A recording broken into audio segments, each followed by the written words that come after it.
Hello, welcome to study classes. तो जैसा कि आप लोग देख रहे हैं, यहाँ पे मैं आ चुकी हूँ। झारखंड बोर्ड का जो मॉडल प्रश्न पत्र जारी हो चुका है आप लोगों का सभी क्लास का। आज हम देखेंगे गणित मैथमेटिक्स का मॉडल पेपर, उसको सॉल्व भी करेंगे। तो बस आप सभी से वीडियो को शुरू करने से पहले मेरी एक दरखास्त है, एक रिक्वेस्ट है कि वीडियो को लास्ट तक देखो, क्योंकि जैसा मैं आज आप लोगों को सॉल्व करके बताने वाली हूँ, एक एक प्रश्न कहाँ से चैप्टर लिया गया है, किस सेक्शन में कितना मार्क्स मिल सकता है, आप लोगों को किस सेक्शन में ज्यादा टाइम देना है, ज्यादा टाइम नहीं देना है, किस सेक्शन में ज्यादा फोकस करना है, इस सभी के ऊपर बातचीत होने वाली है आज। सो बस अपने दोस्तों के साथ ये वीडियो शेयर करना ना भूलना, बेनिफिट लगे तो लाइक जरूर करना। और मैं बस ये कहना चाहूंगी कि इस वीडियो में मैं जिस तरीके से आप लोगों के सामने मॉडल पेपर सॉल्व करूंगी वो कोई और नहीं करेगा, ये मैं दावे के साथ कह सकती हूँ।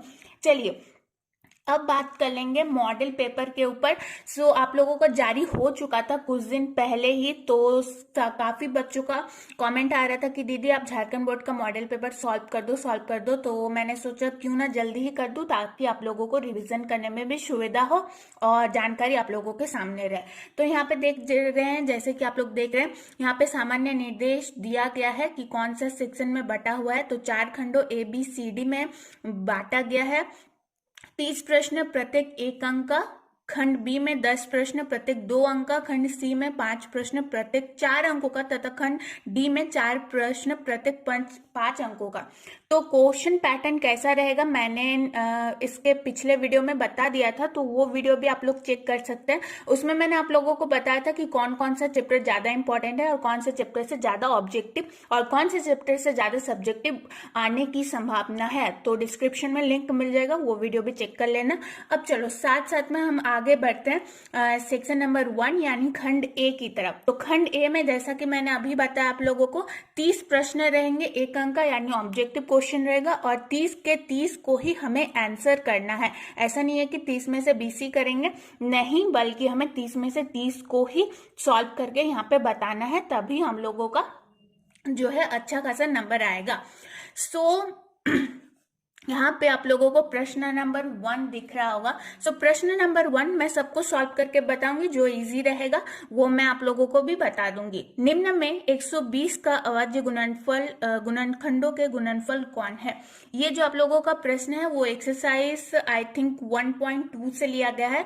तो यहाँ पे 120 का अभाज्य गुणनखंड हमें बताना है। अभाज्य गुणनखंड हम किस प्रकार से निकालते हैं, अभाज्य गुणनखंड निकालने की बहुत इजी, मतलब उसकी विधि जो है बहुत इजी है। हम लोग भागा देंगे तो यहाँ पे हो जाएगा 60, यहाँ पे हम लोग फिर भागा देंगे तो हो जाएगा 30। ठीक है, 30 2 से नहीं जाएगा, 3 से जाएगा, तो यहाँ पे 10 और इसको हो जाएगा 5 दुगुने 10। ठीक है, तो यहाँ पे कितना आ गया, 2 इंटू 2 इंटू 2 यानी 2 पर घात 3, और 3 इंटू 5, 3 इंटू 5। ठीक है, सॉल्व कर लिया। तो कितना, तो सॉल्व करने में कितना लगा, 30 सेकेंड लगा, यानी 2 पर घात 3 इंटू 3 इंटू 5, यानी जो ये वाला ऑप्शन है, ऑप्शन नंबर ये बिल्कुल सही है। ठीक है, थोड़ा सा आप लोगों को सॉल्व करना तो पड़ेगा ही। चलो अब क्वेश्चन नंबर 2 की तरफ बढ़ते हैं। तो क्वेश्चन नंबर 2 में है कि किसी बहुपद px के लिए y बराबर px का ग्राफ नीचे आकृति में दिया गया है। ग्राफ देख रहे हैं, ग्राफ से बहुपद px के शून्यांक क्या होंगे, 0, 3, 2 या फिर इनमें से कोई नहीं। अब देखिए, मैंने आप लोगों को बताया था कि ये जो रेखा है, जब इस रेखा को x1 और x वाली, खास करके x रेखा हम लोग कहते हैं इसको, x रेखा को जब ये तीसरी रेखा कितनी बार प्रतिच्छेद करते हैं हमें वो ध्यान देना होगा। तो पहली बार यहाँ पे, दूसरी बार यहाँ पे, जब 2 बार प्रतिच्छेद कर रही है तो शून्यांकों की संख्या 2 होगी, यानी जो ये ऑप्शन नंबर सी है ये बिल्कुल सही होगी। ठीक है, ये वाला क्वेश्चन आई थिंक आप लोगों का एक्सरसाइज 2.1 बहुपद से लिया गया है। ठीक है, यानी आप लोगों को एक्सरसाइज 2.1 का क्वेश्चन नंबर 1 पे बहुत ध्यान देना है। मैंने प्रीवियस ईयर के मॉडल पेपर भी आप लोगों को सॉल्व करके बताया था, वो वीडियोस भी आप लोगों को मिल जाएंगे। चलिए प्रश्न संख्या 3। तो प्रश्न संख्या 3 में कहा गया कि निम्न में द्विघात समीकरण कौन है। द्विघात समीकरण यानी जिसका घात अधिकतम 2 हो। ठीक है, जिसका घात अधिकतम 2 हो। तो इसका क्या आंसर हो जाएगा, देखिए x+1 का घात होल सॉरी x+1 का होल स्क्वायर बराबर 2 इंटू एक्स माइनस 3, यहाँ पे है x² + 3x+1 बराबर x-2 का होल स्क्वायर, में से कोई नहीं, और x+2 का मतलब घात 3 प्लस बराबर 2x इंटू x² - 1, यही है ना। तो इसका आंसर क्या हो जाएगा, अब देखिए द्विघात समीकरण का स्टैंडर्ड फॉर्म क्या होता है, मैं यहाँ पे थोड़ा समझा रही हूँ। यहाँ पे क्वेश्चन नंबर 3 को, तो द्विघात समीकरण का स्टैंडर्ड फॉर्म क्या होता है, ax² + bx + c बराबर 0, ये होता है द्विघात समीकरण का स्टैंडर्ड फॉर्म, मानक रूप। तो ax² + bx + c बराबर 0, तो क्या होगा, अब इनमें से क्या होगा बताइए, आप लोग बता सकते हैं। इसका आंसर आप लोगों को देना है, क्वेश्चन नंबर 3 का आंसर आप लोगों को देना है। मैं यहाँ पे स्टैंडर्ड फॉर्म आप लोगों को बता चुकी हूँ, मतलब मैक्सिमम घात यहाँ पे स्क्वायर आना चाहिए, ठीक है। क्वेश्चन नंबर 3 का आंसर आप लोगों को देना है। मैं कमेंट बॉक्स में आप लोगों का आंसर का वेट करूंगी, और अगर आप लोग सही आंसर देते हैं तो मैं आप लोगों को रिप्लाई भी करूंगी, ठीक है। चलो क्वेश्चन नंबर 4, साइन 18 डिग्री बटे कॉस 72 डिग्री का मान क्या है, ये आप लोगों को पता ही है। इसका मान क्या होगा, क्वेश्चन नंबर 4 का मान हो जाएगा 1, ठीक है। लेकिन यहाँ पे एक मिनट मैं सॉल्व करके बताती हूँ फिर ही। साइन 18 डिग्री को हम लोग क्या लिख सकते हैं, साइन 18 डिग्री को हम लिख सकते हैं कि साइन 90 - 72 बटे कॉस 72 डिग्री होगा, ठीक है। तो साइन 90 - 72 किस में चेंज हो जाएगा, कॉस 72 डिग्री में, और ये भी चेंज हो जाएगा कॉस 72 डिग्री में। तो ये कट हो जाएगा, बच जाएगा 0, ठीक है। सॉरी मैंने गलती 1 से बोल दिया था, लेकिन इसका आंसर हो जाएगा 0, यानी ऑप्शन नंबर बी जो है वो बिल्कुल सही है, ठीक है। अब चलो समांतर श्रेणी, क्वेश्चन नंबर 5 में चलते हैं। समांतर श्रेणी 3 1 -1 -3 डैश है के लिए सर्व अंतर इनमें से कौन है। तो हम लोग क्या करेंगे, a1 a2 a3 a4 है ना, तो हम लोग a2 से माइनस कर देंगे a1, यानी 1 से 3 अगर माइनस करते हैं तो आंसर क्या हो जाएगा, -2 आ जाएगा, यानी ऑप्शन नंबर ए बिल्कुल सही होगा, ठीक है। अब देखिए क्वेश्चन नंबर 6, आर त्रिज्या वाले वृत्त का परिमाप क्या होगा। त्रिज्या क्या है, त्रिज्या है आर, बड़ी आर। तो त्रिज्या का परिमाप क्या होता है, 2πr। तो अब 2πr को हम लोग बड़ी त्रिज्या लिखेंगे, क्योंकि त्रिज्या जो है यहाँ पे r है। तो 2πr, तो ये कहाँ आ रहा है, इस ऑप्शन नंबर सी में। तो 2πr बिल्कुल सही आंसर होगा, आर त्रिज्या वाले वृत्त का परिमाप 2πr। Okay, complete question number 6 से। अब चलिए आगे बढ़ते हैं। हमें यहाँ पे सारे ऑब्जेक्टिव क्वेश्चन ही दिए गए हैं। अब पूछा गया है कि सभी वृत्त क्या होते हैं। तो सभी वृत्त आप लोगों को पता है, सभी वृत्त समरूप होते हैं। तो यहाँ पे ऑप्शन नंबर बी बिल्कुल सही है। ऑप्शन में क्या था, सर्वांगसम, समरूप, सर्वांगसम और समरूप दोनों, या फिर इनमें से कोई नहीं, तो समरूप होता है, ठीक है। क्वेश्चन नंबर 8, 12, 15 और 21 का लॉस और एलसीएम क्या होगा। ये तो आप लोग बड़ी आसानी से निकाल सकते हैं, अभाज्य गुणनखंड विधि से आप लोग देख सकते हैं। 12 का अभाज्य गुणनखंड कीजिएगा, 15 का कीजिएगा, 21 का कीजिएगा। ये सारे आप लोग क्वेश्चन खुद से सॉल्व कर सकते हैं, तो मैं इसमें ज्यादा टाइम नहीं गवा रही हूँ, ठीक है। चलो क्वेश्चन नंबर 9, द्विघात बहुपद क्या होगा जिसके शून्याङ्कों का के योग तथा गुणनफल क्रमशः 1 और 1 है। अब देखो शून्याङ्कों का क्या पूछा गया, द्विघात बहुपद क्या होगा। तो शून्याङ्कों का योग और गुणनफल दिया हुआ है। तो शून्याङ्कों का योग यानी अल्फा प्लस बीटा। शून्याङ्क क्या होता है, एक तो अल्फा बीटा होता है, और सॉरी मतलब एक तो अल्फा होता है और एक बीटा होता है, और यहाँ पे शून्याङ्कों का गुणनफल भी दिया हुआ है अल्फा बीटा, तो बराबर 1, ठीक है। अल्फा बीटा बराबर 1। तो आप लोगों का द्विघात बहुपद का सूत्र पता है कि नहीं, नहीं पता है तो लिख लो। द्विघात बहुपद का सूत्र होता है x² plus alpha plus beta into n plus alpha into beta, ठीक है। x² की जगह x² लिखना, अल्फा प्लस बीटा की जगह 1 लिखना। एक मिनट फोकस बैठाती हूँ मैं, x² की जगह या फिर मैं सॉल्व करके बताती हूँ, एक मिनट। तो देखो यहाँ पे क्या पूछा गया, द्विघात बहुपद क्या होगा। तो द्विघात बहुपद का समीकरण आप लोगों को पता होना चाहिए। समीकरण होता है x² minus alpha plus beta into x, ठीक है, alpha plus beta into x plus alpha into beta. अच्छा, यहाँ पे मैंने आप लोगों को जैसे कि बोला पहले एन या फिर एक्स, तो आप लोग एन भी लिख सकते हो, एक्स भी लिख सकते हो, उसमें कोई बड़ी बात नहीं है। लेकिन यहाँ पे मैंने गलती से प्लस लिख दिया था, सॉरी, यहाँ पे माइनस होगा। तो चलो अब निकालते हैं। तो एक्स स्क्वायर को एक्स स्क्वायर लिखेंगे, माइनस को माइनस देंगे। अब अल्फा प्लस बीटा, तो शून्यंकों का योग गुणनफल 1 1 है, ठीक है। तो 1 इंटू एक्स, तो 1x प्लस अल्फा बीटा भी 1 है। तो x square minus 1x plus 1, तो कौन सा समीकरण सही होगा? देखिए, तो x square plus minus 1x है, तो इसको x भी लिख सकते हैं, यानी ये जो ऑप्शन नंबर ए है ये बिल्कुल सही होगा। ठीक है, अब चलो आगे बढ़ते हैं।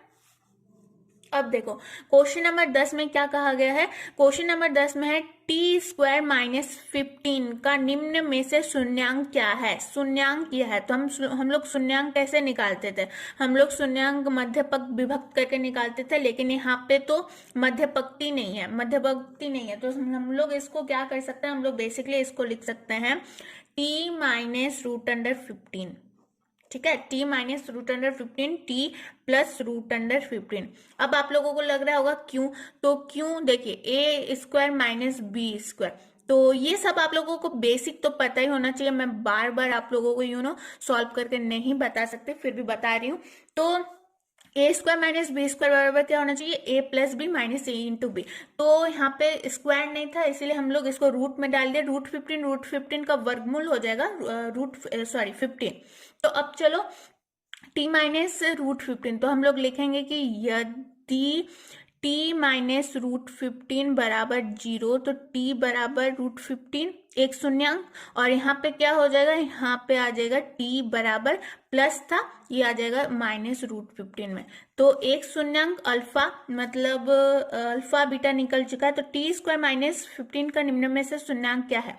तो एक प्लस रूट 15, एक माइनस रूट 15, यानी ये वाला जो ऑप्शन नंबर बी है वो बिल्कुल सही होगा। ठीक है, चलो क्वेश्चन नंबर 11। क्वेश्चन नंबर 11 में कुछ सॉल्व करने की जरूरत नहीं है। क्वेश्चन नंबर 11 में क्या पूछा गया है कि निम्न में से द्विघाती सूत्र कौन है? तो आप लोगों को पता होगा, minus B plus minus root under B square minus 4ac बटे 2a, यानी ये जो ऑप्शन नंबर ए है ये बिल्कुल सही होगा। ये द्विघाती सूत्र होता है, बहुपद का सूत्र मैंने समझा दिया है, और शून्यांक कैसे निकालते वो भी समझा दिया। अब चलो क्वेश्चन नंबर 12 की तरफ चलते हैं। यदि d बराबर 0 अर्थात विविधकर 0 0 हो तो इनमें से मूल क्या होगा? तो देखिए d जब भी 0 होगा ना, ये आप लोगों का एक्सरसाइज, आप लोगों का 4.4 क्वेश्चन नंबर 1 में आप लोगों ने ऐसा कुछ सॉल्व किया होगा, सॉल्व करने मिला होगा कि d बराबर जब भी 0 रहेगा तो d का सूत्र क्या होता है? d का सूत्र भी आप लोगों को याद रखना चाहिए, बी स्क्वायर माइनस 4ac, ये होता है ना। तो उसका जब भी d बराबर 0 होता है तो उसका मूल जो होता है वो वास्तविक होता है। तो क्या होगा? वास्तविक मूल, तो यहाँ पे लिख सकते हैं बराबर और वास्तविक। वास्तविक और असमान में अंतर है, बराबर और वास्तविक में अंतर है। तो ये छोटी छोटी चीजों को भी आप लोगों को ध्यान में रखना होगा। ठीक है, तो क्वेश्चन नंबर 12 का आंसर हो जाएगा ए। चलो अब क्वेश्चन नंबर 13, यदि कर्ण स्क्वायर बराबर लंब स्क्वायर जो आधार स्क्वायर हो तो वो कैसा त्रिभुज होता है? तो क्वेश्चन नंबर 13 का सही आंसर क्या हो जाएगा? समबाहु त्रिभुज, विषमबाहु त्रिभुज, समद्विबाहु त्रिभुज, समकोण त्रिभुज। तो समकोण त्रिभुज, पाइथागोरस का सूत्र है ना, कर्ण स्क्वायर बराबर लंब स्क्वायर जो आधार स्क्वायर। तो चलो क्वेश्चन नंबर 14, दो बिंदुओं ए x1 y1 और b, यानी दो बिंदु a हो गया और एक b हो गया, x2 y2 के बीच की दूरी क्या है? तो जैसा कि आप लोगों को पता है एक बिंदु a है और एक दूसरा बिंदु b है, तो इसके बीच की दूरी को, यानी निर्देशांक ज्यामिति, यानी चैप्टर नंबर 7 में हमने ये चीज देखा है। तो इसकी बीच की दूरी को ज्ञात करने के लिए एक हमारे पास सूत्र होता है, root under X square minus X 2 minus y2 minus y1 का होल स्क्वायर, यानी जो यहाँ पे ऑप्शन नंबर सी है, ऑप्शन नंबर सी है, ये बिल्कुल सही हो जाएगा। तो आप लोगों को समझ में आ चुका होगा कि इस बार जो है ज्यादातर ऑब्जेक्टिव क्वेश्चन सूत्र के ऊपर बेस्ड है, तो आप लोगों को सूत्र के ऊपर ज्यादा ध्यान देना होगा, सूत्र को ध्यान में रखते हुए आगे बढ़ना होगा। ठीक है, तो साइन 30 डिग्री का मान क्या है? तो साइन 30 डिग्री का मान बड़ी आसानी से कह सकते हैं आप लोग 1/2 है। ठीक है, बस आप लोगों को पता होना चाहिए, यहाँ पे कुछ ज्यादा सॉल्व करने की जरूरत नहीं है। तो sine 90 minus theta, question number 16, sine 90 minus theta बराबर क्या होता है? तो साइन 90 माइनस थीटा अच्छे से पता होगा, क्वेश्चन नंबर 16। तो क्या हो जाएगा यहाँ पे? Cos theta. ठीक है, साइन 90 माइनस थीटा बराबर हो जाएगा कॉस थीटा। अब कॉस 90 माइनस थीटा बराबर क्या हो जाएगा? Sine theta. तो ये जो त्रिकोणमिति का थोड़ा बहुत बेसिक सूत्र है, ये ध्यान में रखना होगा आप लोगों को। ठीक है, क्वेश्चन नंबर 17, ए भुजा वाले घन का आयतन क्या होता है? क्वेश्चन नंबर 17, तो ए क्यूब हो जाएगा, भुजा क्यूब, बेसिकली हम लोग क्या लिखते थे? भुजा क्यूब। तो यहाँ पे कहा गया कि ए भुजा, भुजा को ही ए मान लिया गया है, तो क्या हो जाएगा? भुजा क्यूब ए क्यूब हो जाएगा, है ना।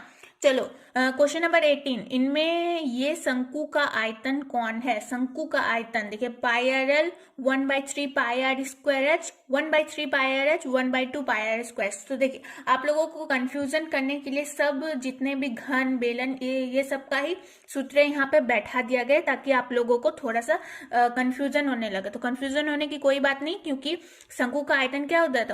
क्या होता है? 1/3 पाई आर स्क्वायर एच, यानी ये ऑप्शन नंबर बी सही होगा। ठीक है, चलो क्वेश्चन नंबर 18 तक हमने सॉल्व कर लिया है।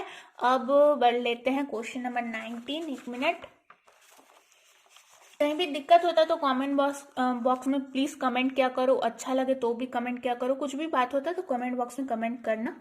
ठीक है, चलो चलो अब आगे बढ़ते हैं। क्वेश्चन नंबर 19, वर्ग अंतराल 10 से 25 का वर्ग चिन्ह क्या होगा? क्वेश्चन नंबर 19, 10 से 25 वर्ग चिन्ह निकालने के लिए हम लोग क्या करेंगे? 10 और 25 को जोड़ेंगे, बटे 2 कर देंगे। 10 25 को जोड़ेंगे तो 35/2, 35/2, 35/2 कितना आंसर आ जाएगा? 17.5, यानी ये वाला ऑप्शन बिल्कुल सही है।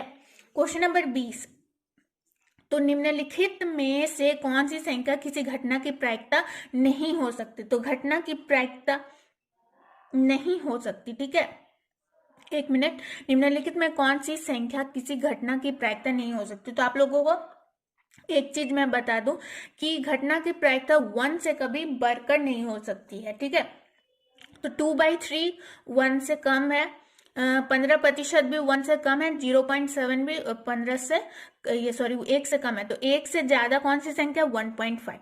तो किसी भी घटना की प्रायिकता 1 से ज्यादा नहीं हो सकती है। तो हम लोगों को समझ आना है, ये वाला ऑप्शन सही होगा। अब चलो आगे बढ़ते हैं। प्रश्न संख्या 21 से 30 तक रिक्त स्थानों को भरें। यहाँ पे एमसीक्यू की तरह दिया हुआ है, 2 ऑप्शन हमें भरना है रिक्त स्थान। तो एक प्राकृत संख्या का अभाज्य गुणनखंड उसके गुणनखंडों के क्रम को छोड़ते हुए डैश होता है। तो इसका सही आंसर क्या हो जाएगा? अद्वितीय। ठीक है, इसका सही आंसर हो जाएगा अद्वितीय। क्वेश्चन नंबर 22, √2 डैश संख्या है। तो ये आप लोगों को पता है आसानी से, अपरिमेय संख्या। √2, √3, √5 ये सभी अपरिमेय संख्या है। ठीक है, लेकिन अगर मान लिया जाए √16 दे दिया जाए तो गलती नहीं करना है कि ये भी अपरिमेय संख्या, ये परिमेय संख्या है, क्योंकि √16 वर्गमूल से बाहर निकल सकता है। 4 का रूट होता है, मतलब 16 का वर्गमूल कितना हो जाएगा? 4, 4 16 होता है ना, यानी बेसिकली जो रूट से बाहर नहीं निकल सकता। 2 का वर्गमूल नहीं होता, 3 का भी नहीं होता, 5 का भी नहीं होता। तो जिसका वर्गमूल नहीं होता है वो एक अपरिमेय संख्या हो जाएगी। ठीक है, जब a1/a2 बराबर b1/b2 हो तो हमें डैश हल प्राप्त होता है, अद्वितीय या अनेक। तो क्वेश्चन नंबर 23 का आंसर क्या हो जाएगा? अद्वितीय हल होता है। ठीक है, अद्वितीय हल होता है। आप लोग आई थिंक ये मुझे एक्सरसाइज 3.2 में है शायद, 3.2 में है। क्वेश्चन नंबर 1 को सॉल्व करने के लिए हमें ये समझना होगा। आप लोगों को पता होगा A1 तीन हमारे पास स्थिति रहती है। एक A1/A2 बराबर नहीं है B1/B2 के, एक होता है A1A2 बराबर है B1B2 के बराबर है बटे C1C2 के। तो वो सभी अलग अलग चीज होता है। मैंने यहाँ पे सिर्फ बता दिया कि इसमें अद्वितीय हल होगा। ठीक है, अनेक हल नहीं होगा, अद्वितीय हल होगा। क्वेश्चन नंबर 24, तो ax² + bx + c बराबर 0 हो तो विभिन्न कर क्या होगा? विभिन्न कर क्या होगा? b² - 4ac या फिर b - 4ac। तो b² - 4ac। ठीक है, A X square plus B X plus C को डैश कहते हैं, तो द्विघात बहुपद कहते हैं या फिर द्विघात समीकरण कहते हैं, तो द्विघात समीकरण कहते हैं, द्विघात समीकरण कहते हैं इसको। क्वेश्चन नंबर 26, यदि बी स्क्वायर माइनस 4ac बराबर 0 हो तो मूल क्या होगा। देखिए थोड़ी देर पहले मैंने सॉल्व किया था, समझाया था आप लोगों को कि d बराबर अगर 0 हो तो उसका मूल जो होता है वो वास्तविक होता है ना। क्वेश्चन नंबर 26 फिर यहाँ पे घुमा के पूछ लिया है, तो क्वेश्चन नंबर 26 का आंसर क्या हो जाएगा, वास्तविक हो जाएगा। क्वेश्चन नंबर 27, किसी संख्या की ऐसी सूची जिसमें प्रत्येक पद का सार्वअंतर समान हो तो उसे क्या कहते हैं। मतलब सार्वअंतर समान हो, मान लेते हैं कि 3 है, 6 है, 9 है, फिर इसमें 3 जोड़ देंगे तो 9, 10, 11, 12 हो जाएगा। तो सार्वअंतर समान है तो ये क्या हो जाएगा, क्वेश्चन नंबर 27 का आंसर क्या हो जाएगा, समांतर श्रेणी हो जाएगा। क्वेश्चन नंबर 28, सभी डैश त्रिभुज समरूप होते हैं, सभी डैश त्रिभुज समरूप होते हैं, तो कौन से त्रिभुज समरूप होते हैं, समबाहु त्रिभुज, यानी छोटा हो बड़ा हो इससे भी बड़ा हो तो सभी समबाहु ही होते हैं, समद्विबाहु त्रिभुज कभी समरूप नहीं होते हैं, आप लोगों को पता होगा। इन चीज़ों के ऊपर मैं ज़्यादा डिस्कस नहीं कर रही हूँ क्योंकि हमारे पास टाइम कम होगा और आप लोग अब एक ऐसे स्टेज में है, आप लोगों के पास इतना टाइम कम है, टाइम तो कम नहीं है, लगभग किसी किसी बोर्ड के पास 2 महीना 3 महीना, किसी के पास 4 महीना भी है। तो अभी झारखंड बोर्ड के लिए फिलहाल कहा गया था कि डेट्स आगे बढ़ने के चांसेस है, तो मान लेते हैं 3 महीना। तो आप लोग, आई होप, मैं ऐसा करती हूँ कि आप लोगों ने सभी चैप्टर्स कंप्लीट कर लिए होंगे। तो अगर आप लोग सभी चैप्टर्स कंप्लीट कर लेते हैं तो मुझे ऐसा लगता है कि मुझे आप लोगों को बार बार ये चीज़ें समझाने की कोई ज़रूरत नहीं है, तो मैं ये चीज़ें बस आंसर देके और थोड़ा सा बेसिक बता के निकल रही हूँ। 10 90 माइनस थीटा थोड़ी देर पहले ही डिस्कस हो चुका था कि 10 90 माइनस थीटा का सही आंसर क्या हो जाएगा, कॉट थीटा, ठीक है, कॉट थीटा। और कॉट 90 माइनस थीटा का क्या हो जाएगा, टेन थीटा। घटना ई की प्रायिकता प्लस घटना ई की नहीं प्रायिकता डैश है, तो इसकी प्रायिकता हमेशा 1 होती है, ठीक है। जैसे कि मान लेते हैं सोहन पढ़ेगा, सोहन नहीं पढ़ेगा, ठीक है, सोहन पढ़ भी सकता है, सोहन नहीं भी पढ़ सकता है, तो घटना कितना घटना हो सकता है, 2 हो सकता है। तो इसकी जब भी आप लोगों को ऐसा सिचुएशन दिखे तब आप लोगों को समझ लेना होगा कि इसकी प्रायिकता हमेशा 1 होगी।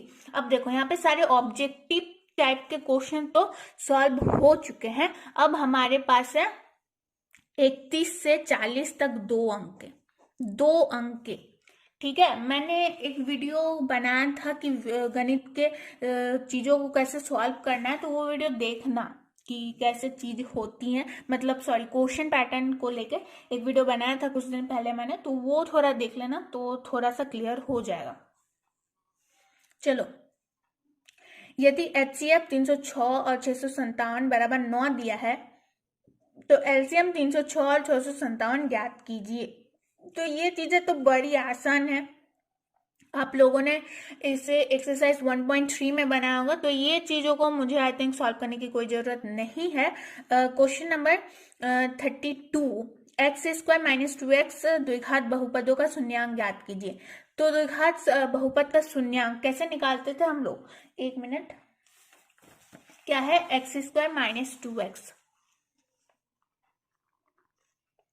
-8 ना, इसका हमें शून्यांक निकालना। कैसे हम लोग शून्यांक निकालते थे, मध्य पद को विभक्त करते थे, तो 2x को ऐसे कौन से 2 भागों में विभाजित करेंगे, तो -4x प्लस 2x में अगर विभाजित करेंगे तो ये दोनों पद का गुणनफल आ जाएगा 8x स्क्वायर, और 4x इंटू 2x करेंगे तो भी 8x स्क्वायर आएगा, -8 है -8 लिखेंगे। यहाँ पे 2 पदों में हम लोग बांट देंगे, एक्स स्क्वायर को हम लोग क्या लिख सकते हैं, सॉरी एक्स स्क्वायर -4x में कॉमन क्या आ रहा है, x कॉमन आ रहा है, और क्या क्या बच गया, x -4 प्लस 2x -8 में कॉमन आ रहा है 2, तो यहाँ पे आ जाएगा x -4, तो x -4 कॉमन आ गया, तो हमें समझ लेना होगा कि हमारा आंसर सही जा रहा है। तो यहाँ पे x -4 है तो ये बराबर हो जाएगा +4, x +2 है तो ये बराबर हो जाएगा -2, तो एक हो गया, मान लेते हैं इसको अल्फा मान लेते हैं, इसको बीटा मान लेते हैं, तो 2 शून्यांक निकल चुका हमारा। ठीक है, ये भी कुछ ए सेक्शन में भी ज्यादा टाइम आप लोगों को नहीं लगाना है। देखो ऑब्जेक्टिव वाला जो आप लोगों का सेक्शन नंबर ए था ना, उसमें ज्यादा टाइम नहीं लगाना है, लेकिन आप लोगों को थोड़ा सतर्क रह के भी बनाना है, क्योंकि जैसा कि हम लोगों ने देखा एक क्वेश्चन हम लोगों ने देखा ना, एक मिनट, जैसा कि यहीं पे देख लो, देखो इनमें ये शंकु का आयतन है, तो यहाँ पे थोड़ा सा आप लोगों को कंफ्यूज कर दे रहा है कि 1/3 pi R square H, 1/3 pi R H, तो ये दोनों चीजें आप लोगों को थोड़ा सिमिलर देखने को लग रही होगी। आपको पता भी है कि 1/3 पाई आर स्क्वायर शंकु का आयतन होता है, लेकिन आपने जल्दी जल्दी के चक्कर में इसको आंसर कर दिया, तो आप लोगों को थोड़ा सतर्क रह के थोड़ा सावधानी से भी काम करना पड़ेगा। ऐसा नहीं है कि जल्दी करने के चक्कर में आप गलत आंसर देके चले आओ, तो आप लोगों को पता भी है तो भी आप लोगों का आंसर नहीं आएगा। ठीक है, तो इन चीजों के ऊपर भी ध्यान देना, थोड़ा सा क्लीन रखने की कोशिश करना अपने पेपर को। तो ऐसा नहीं है कि मैथ्स का पेपर है तो कहीं भी रफ बना रहे हैं वगैरह वगैरह, तो फिर पता चले एग्जामिनर को कुछ समझ में ही नहीं आ रहा है। तो थोड़ा सा हमेशा पेपर को क्लीन रखने की कोशिश करना, ठीक है। तो एग्जामिनर भी थोड़ा देख के यू नो अच्छा इफेक्ट पड़ेगा उसके दिमाग में कि भाई ये स्टूडेंट ने अच्छा लिखा भी है, अच्छे से सॉल्व भी किया है, पेपर को भी क्लीन रखते हुए गया है। ठीक है, चलो क्वेश्चन नंबर 32 मैंने समझा दिया। क्वेश्चन नंबर 33 में है ए बी सी एक समद्विबाहु त्रिभुज है जिसमें ए सी बराबर बी सी है, यदि ए बी स्क्वायर बराबर 2ac है तो सिद्ध करें ए बी सी एक समकोण है। हमें क्या सिद्ध करना है, ए बी सी एक समकोण है ना। एक मिनट मैं ये पेपर निकाल लूं। क्या कहा गया है कि question number 33, A B C एक समद्विबाहु त्रिभुज है, ठीक है, समद्विबाहु त्रिभुज है ए बी सी, ठीक है, जिसमें ए सी बराबर बी सी है, तो ए सी बराबर बी सी है, लिख लेते हैं, यहाँ पे दिया हुआ है, लिखना पड़ेगा। ओके, आप कुछ भी लिखते हो तो कहाँ से लिया गया है ये रीजन देना पड़ेगा, सीपी सीटीसी ऐसे दिया रहता है ना, तो वो चीज भी लिखना पड़ेगा। यदि ए बी स्क्वायर बराबर 2ac² है तो सिद्ध करना है एबीसी एक समकोण त्रिभुज है ना। तो ए बी स्क्वायर, तो ए बी स्क्वायर को ए बी स्क्वायर लिखते हैं, 2ac² है तो ए सी स्क्वायर प्लस ए सी स्क्वायर लिखते हैं, 2ac² तो ए सी स्क्वायर प्लस ए सी स्क्वायर लिख दिए। अब ए बी स्क्वायर बराबर ए सी स्क्वायर, अब ए सी स्क्वायर को हम लोग बी सी भी तो लिख सकते हैं ना, बी सी का स्क्वायर, क्योंकि ए सी बराबर बी सी है तो ए सी स्क्वायर के जगह हम लोग बी सी स्क्वायर लिख सकते हैं। तो ए बी स्क्वायर बराबर ए सी स्क्वायर, सॉरी यहाँ पे प्लस होगा, प्लस, तो ये किस चीज में आ जाता है, ये लाइक पाइथागोरस के सूत्र में आ जाता है। तो पाइथागोरस का सूत्र कब काम करता है, जब वो त्रिभुज क्या हो, समकोण त्रिभुज हो, समकोण त्रिभुज में पाइथागोरस का सूत्र काम करता है। तो ये आप लोगों को लिख देना होगा कि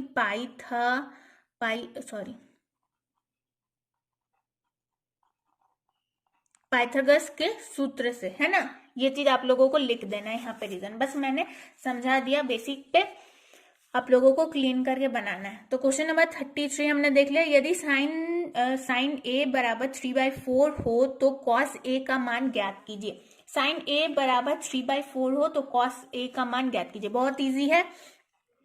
क्वेश्चन नंबर 34, तो साइन का मान आप लोगों को पता है, साइन थीटा लंब बटे कर्ण। हमें क्या निकालना है, साइन थीटा तो है ही, हमें क्या निकालना था एक बार देख लेती हूँ, कॉस ना। तो कॉस के लिए हमें आधार की जरूरत है, तो सबसे पहले हम लोग आधार निकालेंगे। आधार निकालने के लिए इजीली हम लोग पाइथागोरस का सूत्र का इस्तेमाल करेंगे। तो आधार बराबर होता है √ कर्ण स्क्वायर माइनस लंब स्क्वायर, 4 का स्क्वायर 16, 3 का स्क्वायर 9 यानी √7, तो आधार बराबर √7। तो साइन कॉस थीटा बराबर क्या हो जाएगा, आधार √7, आधार बटे कर्ण था 4, तो √7/4। तो इतने थोड़े से में भी आप लोगों का 2 मार्क्स बन सकता है। तो अगर आप लोग चीजें क्लियर रखते हो तो कोई बात नहीं। क्वेश्चन नंबर 34 हो चुका। अब क्वेश्चन नंबर 35, एक बिंदु Q से एक वृत्त पर स्पर्श रेखा की लंबाई 24 तथा Q की केंद्र से दूरी 25 सेंटीमीटर है। तो देखो यहीं पे सॉल्व कर दूं क्या, मैं कर देखती हूँ। एक बिंदु Q से वृत्त पर Q, तो मान लेते हैं बाहरी बिंदु Q है, Q से वृत्त पर स्पर्श रेखा की लंबाई है 24, Q से केंद्र की दूरी है 25, तो वृत्त की त्रिज्या, यानी वृत्त की त्रिज्या, तो ये देखिए पाइथागोरस का सूत्र में आ रहा है, तो ये है कर्ण, ये है आधार, ये है कर्ण, तो कर्ण तो लंब बराबर, ये लंब हो रहा है ना, तो लंब बराबर क्या हो जाएगा, √25 का स्क्वायर माइनस 24 का स्क्वायर, तो 25 का स्क्वायर √25 का स्क्वायर हो जाएगा 625, मतलब सॉरी √625 हो जाएगा 625, और 24 का स्क्वायर हो जाएगा 576, यानी √49 यानी 7। तो वृत्त की त्रिज्या कितनी हो जाएगी, 7 सेंटीमीटर, वृत्त की त्रिज्या 7 सेंटीमीटर। चलिए क्वेश्चन नंबर 35 तो हमने सॉल्व कर लिया। अब क्वेश्चन नंबर 36, तो क्वेश्चन नंबर 36, बिंदु ए और बी का नियामक क्रमांक 2, 3 और 4, 1 है, तो इसके बीच की दूरी ज्ञात कीजिए। बीच की दूरी ज्ञात करने के लिए हम कौन सा सूत्र लगाते हैं, हम लोग सूत्र लगाते हैं √(x2 - x1) का होल स्क्वायर प्लस y2 - 1 का होल स्क्वायर। तो ये बीच की दूरी आप लोग निकाल सकते हैं ऐसे, इसको आप लोगों को मान लेना है x1, इसको मान लेना है x2, इसको मान लेना है y1, इसको मान लेना है y2, तो आप लोग ये आसानी से निकाल सकते हैं, निर्देशांक ज्यामिति में आप लोगों ने देखा होगा। क्वेश्चन नंबर 37, किसी गेंदबाज द्वारा 10 क्रिकेट मैचों में लिए गए विकेटों की संख्या निम्नलिखित है, ठीक है, इन आंकड़ों का बहुलक ज्ञात करें। तो बहुलक ज्ञात करने के लिए आप लोगों को थोड़ा सा इसमें टाइम लगाना पड़ेगा। इसको देखो, आप लोग आरोही क्रम में सजाना, जौन सी संख्या ज्यादा बार आएगी वही उसकी बहुलक होगी, तो ये भी निकाल सकते हो। यदि बहुलक बराबर 10 तो माध्य बराबर 10, तो माध्य ज्ञात करें 38। चलो वीडियो जल्दी से आगे बढ़ाते हैं। तो यहाँ पे यदि PE बराबर 0.05 है तो E नहीं की प्रायिकता क्या होगी, तो E नहीं की प्रायिकता यही हो जाएगी।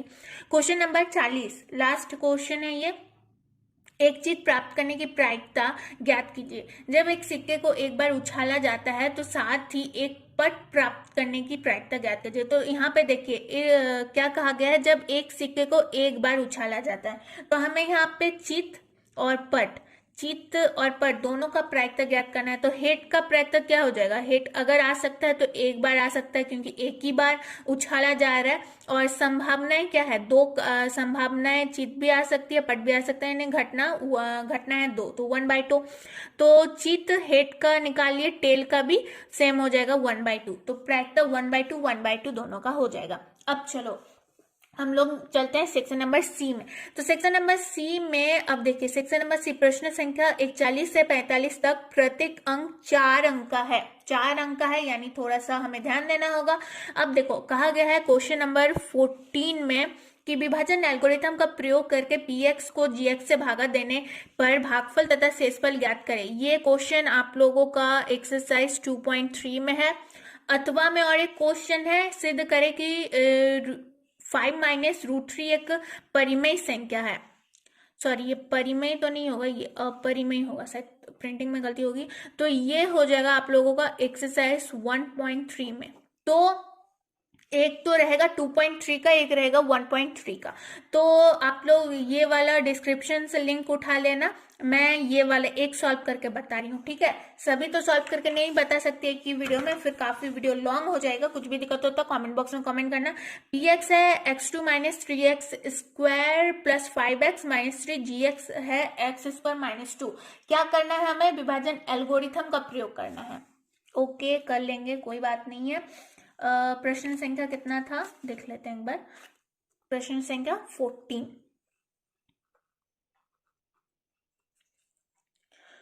तो gx है x² - 2, विभाजन एल्गोरिथम का प्रयोग करना है। यहाँ पे है px x³ - 3x² plus 5x plus, ये सॉरी -3 था ना, ओके। अब देखो पहला पद हम लोग देखेंगे, यहाँ पे एक्स स्क्वायर, यहाँ पे एक्स थ्री, तो एक्स स्क्वायर में हम लोग ऐसा क्या गुना करेंगे जिससे कि एक्स क्यूब आ जाए, है ना। क्या गुना करेंगे, तो एक्स स्क्वायर में अगर हम लोग एक एक्स गुना करते हैं तो यहाँ पे एक्स क्यूब आ जाएगा। अब माइनस टू को एक्स के साथ अगर गुना करेंगे तो -2x आ जाएगा, तो -2x को यहाँ लिखेंगे। -3x² की जगह नहीं लिखेंगे क्योंकि ये एक्स स्क्वायर में है और ये एक्स है, ठीक है।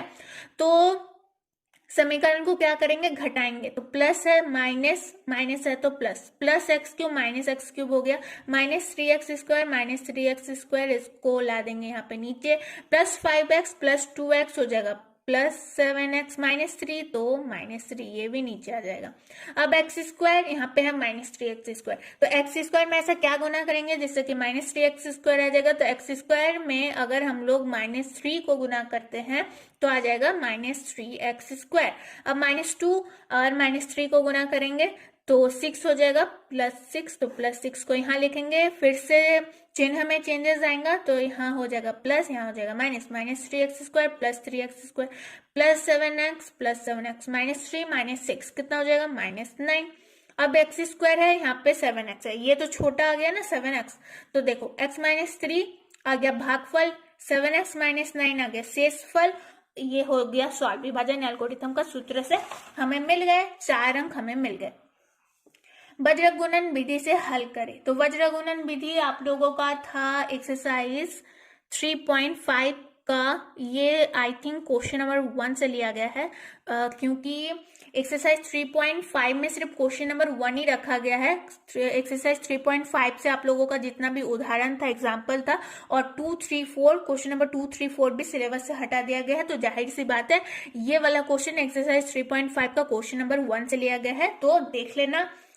AP तो 3, 8, 13, 18 का कौन सा पद 78 है, तो AN का सूत्र लगा के भी निकाल सकते हो आप लोग, AN का सूत्र निकाल लेके आप लोग निकाल सकते हैं। ये तो चैप्टर आई थिंक चैप्टर 5 से लिया गया है, ओके।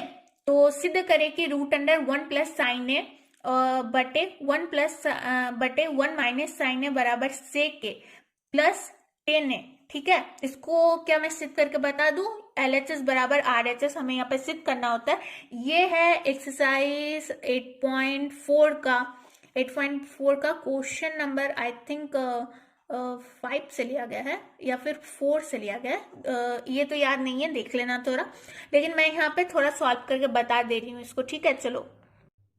चलो यहाँ पर लिख लिया मैंने क्वेश्चन को, हमें LHS बराबर RHS सिद्ध करना है, तो हम लोग LHS को सिद्ध करते हैं, मतलब सॉल्व करते हैं। तो इसका सबसे पहले हम करेंगे परिमेयकरण, तो परिमेयकरण करने के लिए पहले तो लिखते हैं 1 प्लस साइन ए। यहाँ अगर समझ में नहीं आता, मैं फास्ट बताऊंगी, अगर समझ में नहीं आता तो लिंक मिल जाएगा डिस्क्रिप्शन में, चेक कर लेना। 1 माइनस साइन ए। अब क्या करेंगे, अंश में हम लोग, अंश और हर में यहाँ पे तो हम लोग जोड़ेंगे 1 प्लस साइन ए को, मतलब गुना करेंगे, और यहाँ पे हम लोग करेंगे 1 माइनस साइन ए, ठीक है। तो यहाँ पे मैं बनाती हूँ इसके आगे, तो 1 plus sine A 1 plus sine A, यानी a plus B into A plus B, क्या हो जाएगा a प्लस बी क्या हो जाएगा, a प्लस बी का होल स्क्वायर। तो हम लोग यहाँ पे लिख सकते हैं √1 प्लस साइन ए का whole square, 1 minus sign A 1 minus sign ए, तो हम लोग इसको लिख सकते हैं ना कि 1 स्क्वायर माइनस साइन स्क्वायर ए, तो यहाँ पे लिख देंगे हम लोग 1 स्क्वायर। तो 1 स्क्वायर को लिखने का कोई मतलब तो बनता नहीं है, तो अच्छा लिखते तो हैं, लिखना तो पड़ेगा, 1 स्क्वायर माइनस साइन स्क्वायर ए हो गया। अब आगे बढ़ते हैं, तो ये 1 प्लस साइन ए का होल स्क्वायर अगर रूट से बाहर निकलेगा तो 1 प्लस साइन ए हो जाएगा, बटे 1 स्क्वायर माइनस साइन स्क्वायर ए को हम लोग अगर चेंज करते हैं तो कॉस स्क्वायर में चेंज हो जाएगा। जब रूट अंडर कॉस स्क्वायर बाहर निकलेगा तो वो क्या हो जाएगा, कॉस ए हो जाएगा। अब इस स्टेप को मैं यहाँ पे बनाती हूँ, 1 प्लस साइन ए बटे कॉस ए है ना, तो 1 बटे लिखेंगे कॉस ए, प्लस है प्लस दिए साइन ए बटे कॉस ए लिखेंगे, अब साइन ए बटे कॉस ए, ठीक है। अब 1/cos ए को हम लोग किस में चेंज कर सकते हैं, सेक ए में, और sin/cos को तो पता ही है आप लोगों को, tan ए में। तो सेक ए प्लस tan ए आया, तो LHS बराबर RHS सिद्ध होता है। तो आप लोग एक बार लिख भी देना LHS बराबर RHS। अच्छा, एक बात, मैंने यहाँ पे जिस तरीके से सॉल्व किया उस तरीके से आप लोग सॉल्व नहीं करना। आप लोग LHS में है तो एक साइड में जाके ही सॉल्व करते रहना। मैंने यहाँ पे बस आप लोगों को सॉल्व कैसे होगा वो दिखा दिया, ठीक है। तो हम लोग कौन सा नंबर बना रहता है, क्वेश्चन नंबर 44 ना, क्वेश्चन नंबर 44 बन गया। अब चलो, आधार 8 सेंटीमीटर तथा ऊंचाई 4 सेंटीमीटर के एक समद्विबाहु त्रिभुज की रचना कीजिए। अच्छा, ये तो ज्यामिति वाला चैप्टर से आ गया।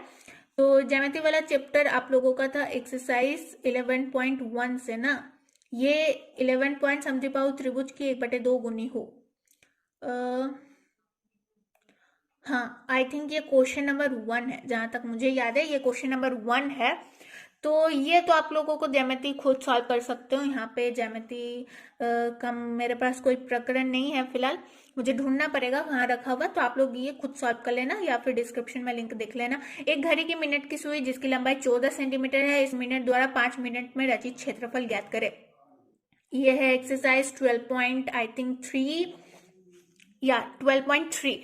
तो आप लोगों को पता होगा कि जो क्या होता है, सूत्र होता है θ/360πr²।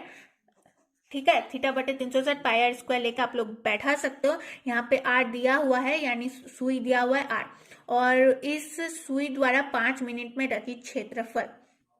तो थीटा आप लोगों का 90 निकल जाएगा। 90 को अगर 3 से भागा दिया जाए तो इसका थीटा निकल जाएगा आई थिंक 20। तो आप लोग इस तरीके से इसको सॉल्व कर लेना। एंड यहीं पे हमारा सेक्शन नंबर सी खत्म होता है। सेक्शन नंबर डी, द्विघात समीकरण 2x² - 3x + 5 = 0 विविध कर मूलों की प्रकृति तथा द्विघात सूत्र का उपयोग करके मूल ज्ञात कीजिए। द्विघात सूत्र का उपयोग करके मूल ज्ञात कीजिए। द्विघात सूत्र मैंने आप लोगों को बताया था ना, d बराबर √b² - 4ac। तो वही हो गया द्विघात बहुपद। अच्छा, एक मिनट मैं दिखाती हूँ आप लोगों को। क्वेश्चन को थोड़ा सा बदल के ही पूछा गया है। हमने कहा देखा था ये द्विघाती सूत्र, ये था ना -b + √b² - 4ac/2 है। तो ये द्विघात सूत्र लेके आप लोग बैठा सकते हो। पहले मूल निकाल लेना, फिर द्विघात सूत्र लेके बैठा सकते हो। अच्छा, मैं ये कह दूं, ये जो आप लोगों का क्वेश्चन नंबर 46 है, ये आप लोगों का एक्सरसाइज 4.4। देखिए, मैं कितने दिन से, जब मैंने आप लोगों को प्रीवियस ईयर का मॉडल पेपर सॉल्व करके बताया था झारखंड बोर्ड का, तभी मैंने कहा था कि एक्सरसाइज 4.4 से एक ना एक क्वेश्चन जरूर पूछता है क्वेश्चन नंबर 1 से। तो देखिए, मेरी बात सही निकली कि नहीं। देखो, मेरी बात सही निकलेगी क्योंकि मैं बहुत दिन से मॉडल पेपर प्रीवियस ईयर के क्वेश्चन देखते आ रही हूँ। तो ये मुझे समझ में आ जाता है कि कहाँ से क्या पूछा जा सकता है ना। मैंने आप लोगों को बताया था कि एक्सरसाइज 4.4 से एक ना एक क्वेश्चन जरूर पूछा जाता है, वो भी 6 मार्क्स के लिए। तो यहाँ पे थोड़ा सा मैं बताना चाहूंगी, क्वेश्चन पैटर्न में इस बार बदलाव आया है। इतने दिन से तो क्वेश्चन पैटर्न सेम था, इसलिए मुझे पता था एक क्वेश्चन जरूर आता है 6 मार्क्स के लिए, लेकिन इस बार जो पूछा जाएगा वो 5 मार्क्स के लिए पूछा जाएगा। देखिए, 39 अंक का नहीं है। यहाँ पे प्रिंटिंग में आप लोगों का मॉडल पेपर में ना बहुत गलती है, 5 अंक का है। ठीक है, यहाँ पे 49 गलती से लोग लिख दिया है। तो जैक को भी थोड़ा ध्यान रखना चाहिए। अगर मॉडल पेपर ये लोग जारी कर रहे हैं तो थोड़ा बहुत ध्यान दो यार, क्योंकि इस बार जो है, इस बार थोड़ा चेंजेस आया तो थोड़ा ध्यान देना चाहिए स्टूडेंट के ऊपर, स्टूडेंट की पढ़ाई के ऊपर। चलो, स्कूल खोल दी गई है, पता नहीं, तो स्कूल हो, आई होप आप लोग जा रहे होंगे, थोड़ी बहुत तैयारी हो जाएगी। लेकिन कोई बात नहीं, आप लोग ऐसे भी बैठ के तैयारी कर सकते हो। जहाँ तक मैं अपनी बात कहूँ, मैंने तो पूरा घर में बैठ के एकदम एग्जाम के पहले 2 महीने पहले मैंने स्कूल ही जाना बंद कर दिया था। बिल्कुल घर में बैठ के रिवीजन करते रहती थी आराम से। चलो कोई बात नहीं। तो ये 5 मार्क्स के लिए पहले पूछा जाता था, ये 6 मार्क्स के लिए। एक्सरसाइज 4.1 से क्वेश्चन नंबर 1 से क्वेश्चन जरूर बनता था 6 मार्क्स के लिए। ये इस बार 5 मार्क्स के लिए पूछा गया, कोई बात नहीं। चलो, क्वेश्चन नंबर 47, आंधी आने से एक पेड़ टूट जाता है। टूटा हुआ भाग इस तरह मुड़ जाता है कि पेड़ का इसका लास्ट क्वेश्चन कहाँ है यार, एक मिनट। पेड़ का शिखर जमीन को छूने लगता है और इसके साथ 30 डिग्री का कोण बनता है। पेड़ के पास बिंदु की दूरी जहां पेड़ का शिखर जमीन को छूता है 8 मीटर हो तो पेड़ की ऊंचाई ज्ञात करें। और यहाँ पे अथवा में और एक क्वेश्चन दिया है, भूमि के एक बिंदु से 20 मीटर ऊंचे भवन के शिखर पर लगी एक मीनार के तल और शिखर के उन्नयन कोण क्रमशः 45 डिग्री 60 डिग्री है। मीनार की ऊंचाई ज्ञात कीजिए। तो समझ में आ चुका होगा। Exercise 9.1 height and distance. Height and distance से ये दोनों ही क्वेश्चन पूछे गए हैं, यानी थोड़ा सा डिस्कस मैं करना चाहूंगी बाद में। तो यानी एक्सरसाइज 9.1 से भी एक क्वेश्चन पूछा जाएगा 5 मार्क्स के लिए, ठीक है। तो चलो ये 48 49 भी क्वेश्चन देख लेते हो, फिर मैं एक बात बताऊंगी आप लोगों को। सिद्ध करें कि एक समकोण त्रिभुज में कर्ण का वर्ग शेष दो भुजाओं के वर्गों के योग के बराबर हो। तो मैंने आप लोगों को एक चीज नोट करवाया था कि प्रमेय, एक मिनट रुक जाओ, प्रमेय 6.1 और 6.1 और 6.8 ये दो प्रमेय से एक ना एक प्रमेय मैंने कहा था जरूर पूछेगा। देखो पूछ लिया तो आप लोगों को 6.1 6.8 प्रमेय के ऊपर ज्यादा ध्यान देना होगा। पानी पीने वाले, क्वेश्चन नंबर 49 आप लोगों का लास्ट क्वेश्चन है। पानी पीने वाले एक ग्लास 14 सेंटीमीटर ऊंचाई वाले शिखर के शंकु के छिनक के आकार का है। दोनों वृत्ताकार सिरों का व्यास 4 सेंटीमीटर 2 सेंटीमीटर। इस छिनक की धारिता ज्ञात कीजिए और आंकड़ों का माध्य ज्ञात कीजिए। अब देख लो, अब मैं सेक्शन नंबर, कहाँ गया question paper, section number D. चलो सेक्शन नंबर डी ये आप लोग सॉल्व कर लेना। ये आप लोगों का, अच्छा एक बार बना ही लेती हूँ। Section number D, section number D में आप लोगों का कितना था, 46 46 47 48 49।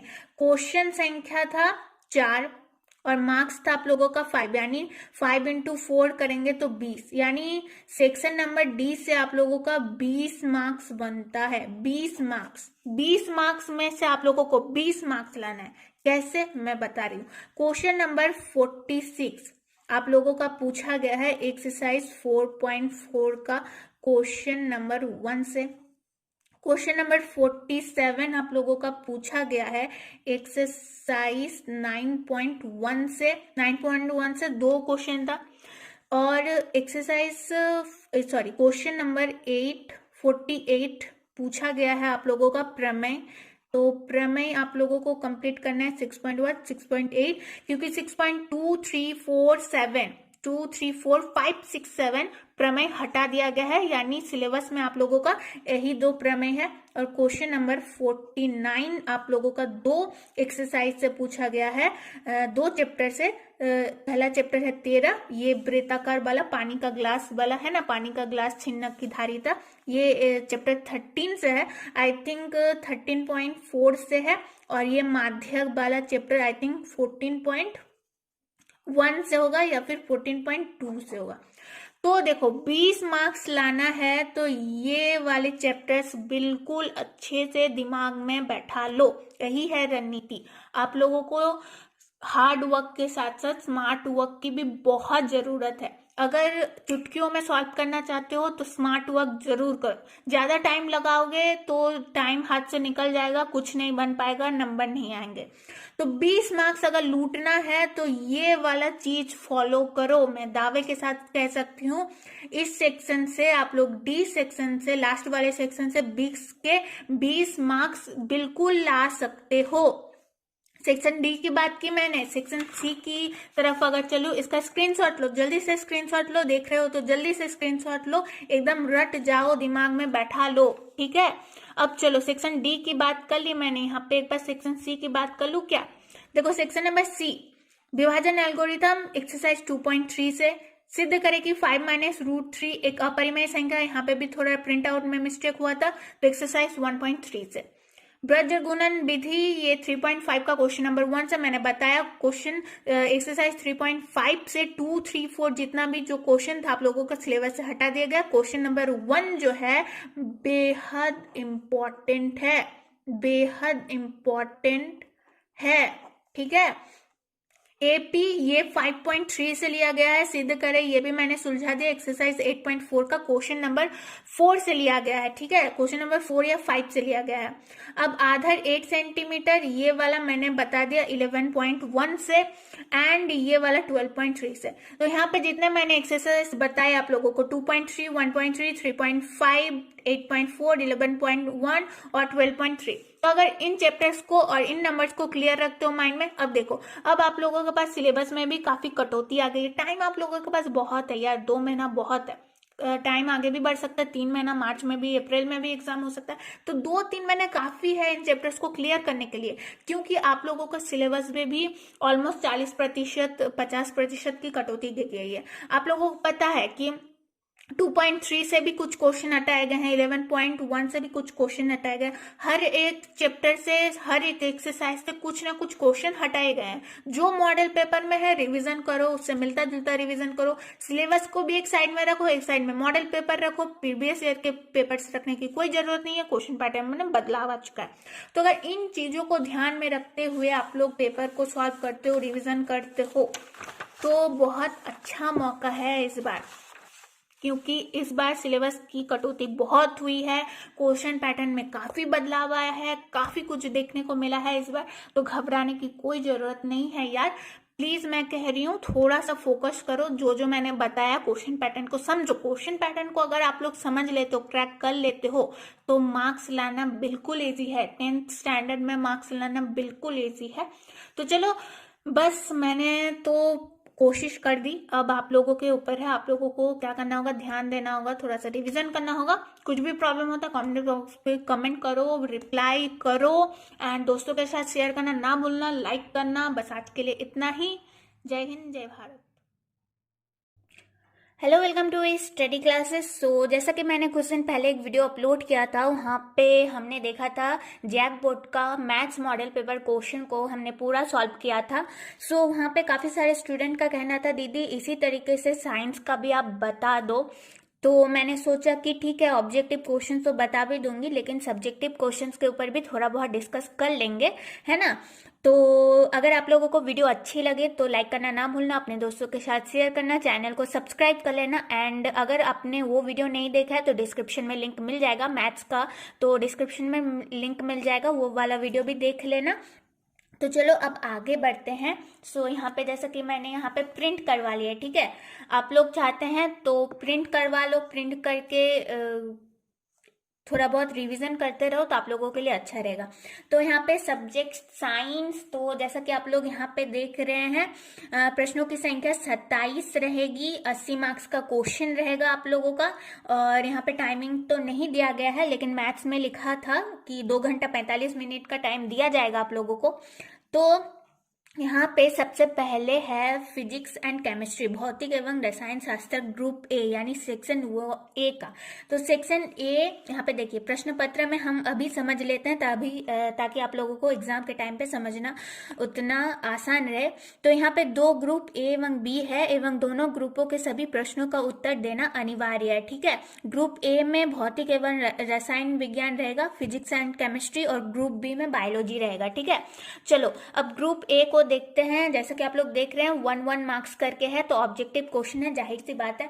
तो सबसे पहला जो क्वेश्चन है हमारा वो है कि प्रकाश की किरणें गमन करती है, तो प्रकाश की किरणें, लाइट ट्रेवल्स इन, सीधी रेखा में, टेढ़ी रेखा में, किसी भी दिशा में, या फिर उपयुक्त सभी। तो जैसा कि आप लोगों को पता है कि प्रकाश की किरणें कभी टेढ़ी रेखा में गमन नहीं करती, मतलब इस तरीके से प्रकाश की रेखा कभी गमन नहीं करती, किसी भी दिशा में ये भी सही नहीं होगा। तो सीधी रेखा में प्रकाश की किरणें जो है वो हमेशा सीधी रेखा में गमन करती है, ठीक है, सीधी रेखा में गमन करती है। तो इसका सही आंसर हो जाएगा सीधी रेखा में। क्वेश्चन नंबर 2, निर्वात में प्रकाश की चाल होती है, तो ये भी फिजिक्स का क्वेश्चन है।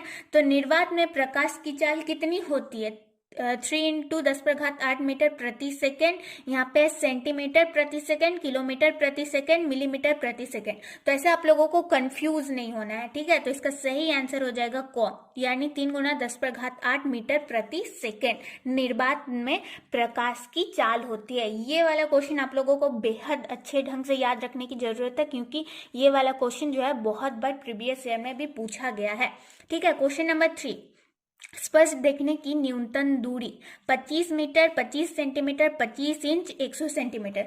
ये तो जैक बोर्ड का मॉडल पेपर है। तो जब मैंने बिहार बोर्ड का मॉडल पेपर सॉल्व करके दिया था तो भी बिहार बोर्ड के मॉडल पेपर में भी ये वाला क्वेश्चन था कि स्पष्ट देखने की न्यूनतम दूरी कितनी होती है, 25 मीटर, 25 सेंटीमीटर, 25 इंच या फिर 100 सेंटीमीटर। बताइए कौन सा होगा। तो ये वाला आंसर आप लोगों को कमेंट बॉक्स में कमेंट करना है, ठीक है। 1 नंबर या फिर 3 नंबर का कुछ भी आंसर आप लोग दे देना, मतलब कुछ भी क्वेश्चन नंबर करके आंसर आप लोगों को सही देना। 25 मीटर, 25 सेंटीमीटर, 25 इंच या फिर 100 सेंटीमीटर, ठीक है। चलो अब आगे बढ़ते हैं। तो धारा मापने के यंत्र को कहते हैं, धारा मापने के यंत्र को क्या कहते हैं, एमीटर, वोल्ट मीटर, थर्मामीटर या फिर मोनोमीटर। तो इसका सही आंसर क्या हो जाएगा, एमीटर। इसका सही आंसर क्या हो जाएगा, एमीटर, ठीक है। चलो अब आगे बढ़ते हैं। ये भी ऑब्जेक्टिव क्वेश्चन है। V बटे I का अनुपात कहलाता है। ये विद्युत धारा का क्वेश्चन है। विद्युत धारा का चैप्टर जो था आप लोगों का, शायद अध्याय नंबर 12 का क्वेश्चन है ये, फिजिक्स का।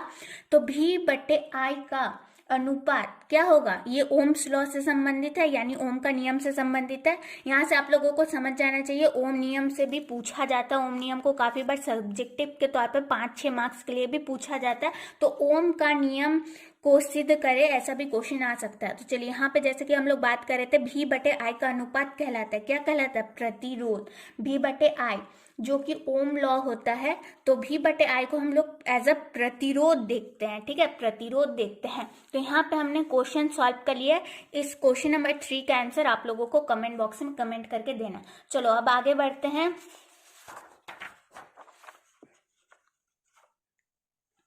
चलो अब आगे बढ़ते हैं। सो यहाँ पे एक समीकरण दिया गया है।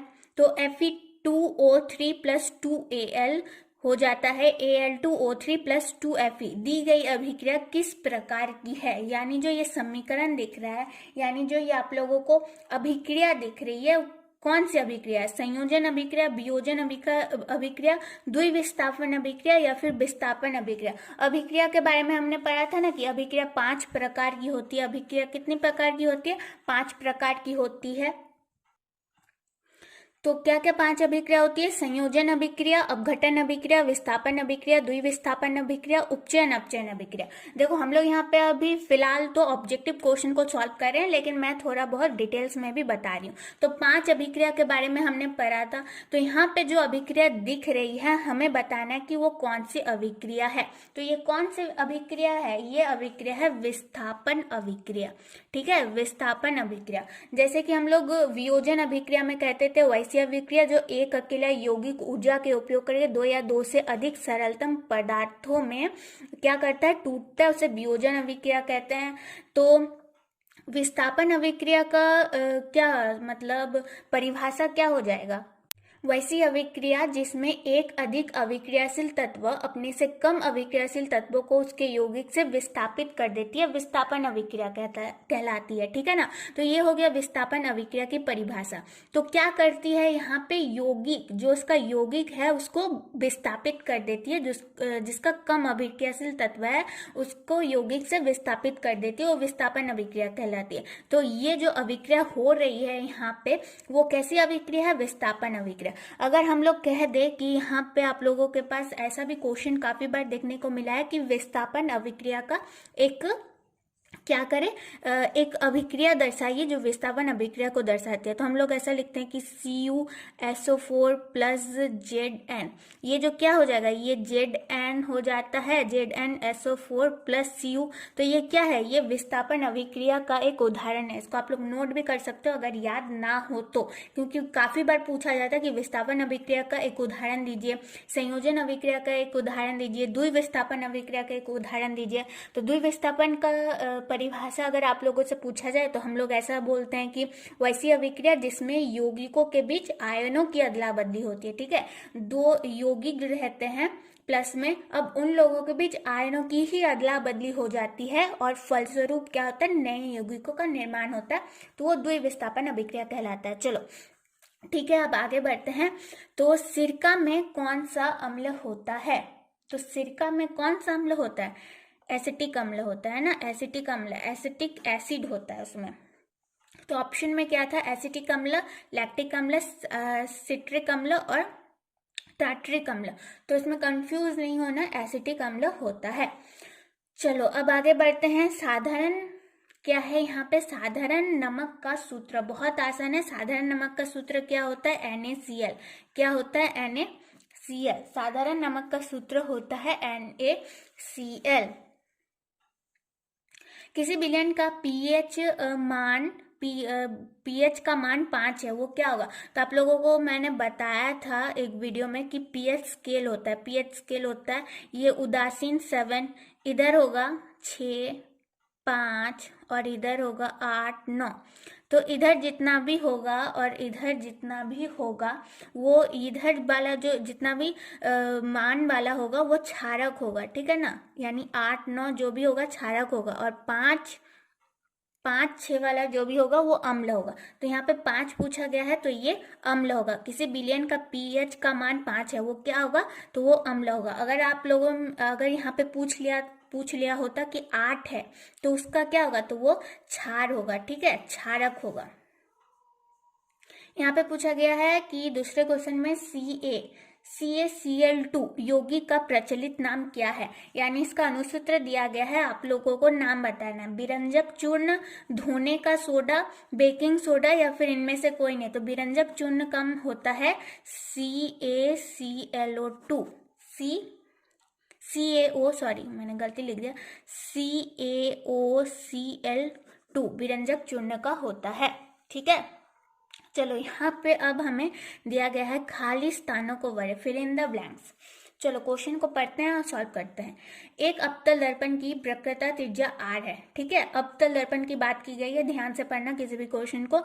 एक अवतल दर्पण की वक्रता त्रिज्या r है, तो उसकी फोकस दूरी f बराबर क्या हो जाएगी, फोकस दूरी f बराबर हो जाएगी 8/2। फोकस दूरी जो होती है वो क्या होती है, त्रिज्या के आधे के बराबर होती है, ठीक है। आवेश का क्वेश्चन नंबर 4 में क्या पूछा गया है, आवेश का SI मात्रक, the SI unit of charge is क्या हो जाएगा, कूलम्ब, ठीक है ना, कूलम्ब हो जाएगा, ठीक है, कूलम्ब। आवेश का SI मात्रक कूलम्ब। तो फिर यहाँ पे क्वेश्चन नंबर 5 में पूछा गया कि एल्केन का सामान्य सूत्र, ठीक है, एल्केन का सामान्य सूत्र, the general formula of alkene is क्या हो जाएगा, CnH2n+2, CnH2n+2। Alkene, alkene, alkyne आप लोगों ने पढ़ा होगा केमिस्ट्री में, ये केमिस्ट्री का क्वेश्चन है, एल्केन का सामान्य सूत्र। इसके ऊपर भी मैंने वीडियो बनाया हुआ था, 3 पार्ट में वीडियो था उस चैप्टर का। एल्केन, एल्किन, एल्काइन और भी बहुत सारे हैं। तो इसका एल्केन का सामान्य सूत्र होता है CnH2n+2। क्वेश्चन नंबर 6 ये भी केमिस्ट्री का है। अम्ल और क्षार के बीच अभिक्रिया को डैश अभिक्रिया कहते हैं, यानी कौन सी अभिक्रिया कहते हैं, the reaction between acid and base is known as dash reaction. तो इसको कौन सी अभिक्रिया कहते हैं, उदासीनीकरण अभिक्रिया। लिख लोगे ना आप लोग, उदासीनीकरण अभिक्रिया, यहाँ जगह नहीं है, तो उदासीनीकरण अभिक्रिया कहते हैं जब अम्ल और क्षारक के बीच अभिक्रिया होती है, ठीक है। उदासीन, अब कह दिया जाए कि पीएच स्केल में उदासीन का मान कितना होगा, तो उदासीन का मान 7 होगा, ठीक है, उदासीन का मान 7 होगा। प्रकाश के परावर्तन के नियम को लिखे, देखिए 2 मार्क्स का है, ठीक है। ऑब्जेक्टिव क्वेश्चन यहीं पे खत्म होता है, ये हो गया अब 2 मार्क्स का। प्रकाश के परावर्तन के 2 नियम लिखे। मैंने जब ये चैप्टर आप लोगों के सामने एक वीडियो बनाया था जिसमें हम लोगों ने इस चैप्टर का ऑब्जेक्टिव क्वेश्चन देखा था, तब मैंने आप लोगों से यहाँ डिस्कस किया था कि ऑब्जेक्टिव क्वेश्चन की तरह भी पूछ सकता है कि प्रकाश के कितने नियम होते हैं। तो मैंने ये क्वेश्चन बताया था आप लोगों को, शायद याद हो बहुत सारे स्टूडेंट को। तो प्रकाश के 2 नियम होते हैं, ठीक है, प्रकाश के 2 नियम होते हैं। मैं यहाँ पे थोड़ा सा बताती हूँ। तो एक तो होता है कि जब आपतित किरण और परावर्तित किरण, आपतित किरण, एक मिनट, यहाँ पे मैं पहले चित्र बना लेती हूँ फिर समझाती हूँ।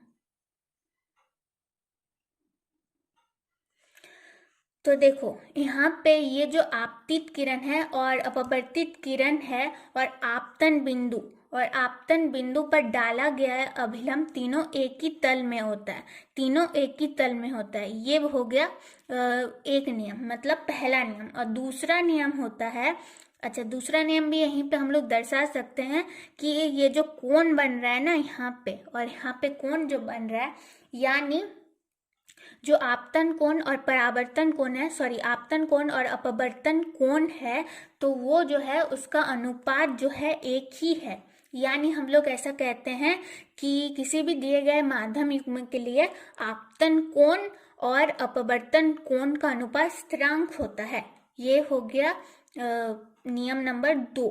ठीक है, नियम नंबर 2 हो गया। तो प्रकाश के परावर्तन नियम को अगर आप लोगों से मतलब पूछा जाए तो आप लोगों को बस इतना लिखना है कि पहला नियम है आपतित किरण और अपवर्तित किरण आपतन बिंदु पर डाला गया अभिलंब, ये जो आपतन आप लोगों को दिख रहा है लंब, ये आपतन बिंदु पर डाला गया अभिलंब तीनों एक ही तल में होता है।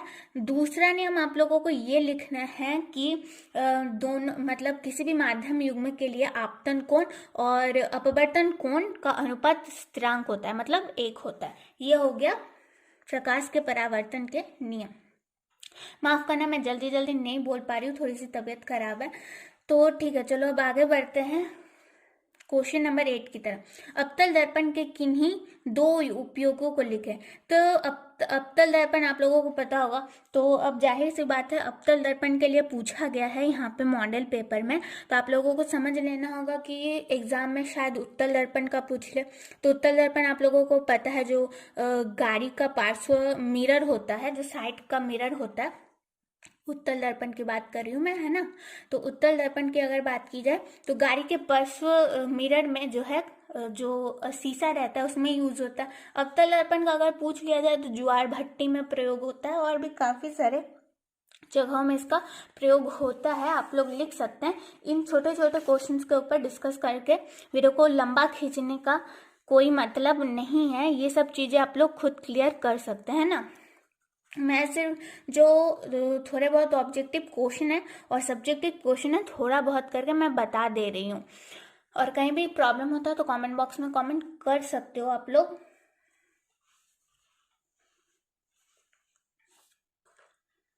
चलो अब आगे बढ़ते हैं। थोड़ा सा माफ करना, मुझे बोलने में दिक्कतें हो रही है, थोड़ा तबीयत खराब है, लेकिन कोई बात नहीं। चलो आगे बढ़ते हैं क्वेश्चन नंबर 9 की तरफ।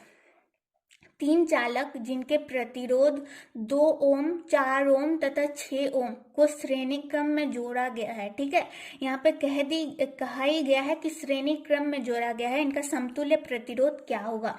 यहाँ पे समतुल्य प्रतिरोध क्या होगा, तो आप लोगों को चित्र बनाना आता होगा शायद। 1 मिनट में दिखाती हूँ। तो ठीक है, आप लोग ऐसे चित्र बना सकते हो, ऐसे हम लोग चित्र बनाते हैं ना।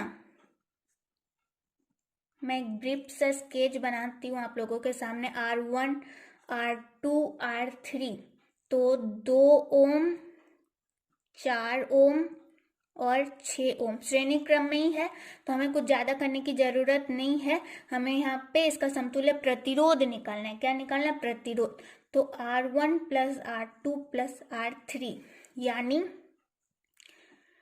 2 प्लस 4 प्लस 6। देखो, जब मैंने ऑब्जेक्टिव क्वेश्चंस के ऊपर डिस्कस किया था तो मैंने बताया था कि ऐसा क्वेश्चन पूछा जाता है 2 मार्क्स के लिए, तो मॉडल पेपर में 2 मार्क्स के लिए पूछा भी गया है। तो इसका प्रतिरोध कितना आ गया? 12 ओम। ठीक है, बहुत आसानी से अगर इतना थोड़ा बना लिया आप लोगों ने, चित्र अगर नहीं भी बनाया, अगर इतना थोड़ा सा बना लिया आप लोगों ने, तो आप लोगों का 2 मार्क्स तो पक्का है। चलो अब आगे बढ़ते हैं। तो क्वेश्चन नंबर 10 में चलते हैं। अब सोडियम को केरोसिन तेल में डुबो कर क्यों रखा जाता है? देखो, ये भी 2 मार्क्स के लिए, यानी थोड़ा सा पैराग्राफ आप लोगों को लिखना पड़ेगा। तो बेसिकली ऐसा क्यों होता है? आमतौर पर ऐसा क्यों होता है? क्योंकि सोडियम जो होता है वो थोड़ा ज्वलनशील पदार्थ होता है, तो केरोसिन तेल में डुबो के रखने से उसका वायु से संपर्क टूट जाता है ना। तो वायु से संपर्क टूट जाता है तो वो जलता नहीं है। तो ये आप लोगों को लिखना पड़ेगा क्वेश्चन नंबर 10 में। चलो अब आगे बढ़ते हैं। निम्नलिखित समीकरण को संतुलित कीजिए। अच्छा, यहाँ पे समीकरण दिया गया है, इसे हमें संतुलित करना है। N2 प्लस H2, ये हो गया NH3। तो इसको संतुलित कैसे करते हैं यहाँ पे देखती हूँ। अच्छा, यहीं पे देख लेते हैं ना, जगह है थोड़ा सा। N2 plus H2।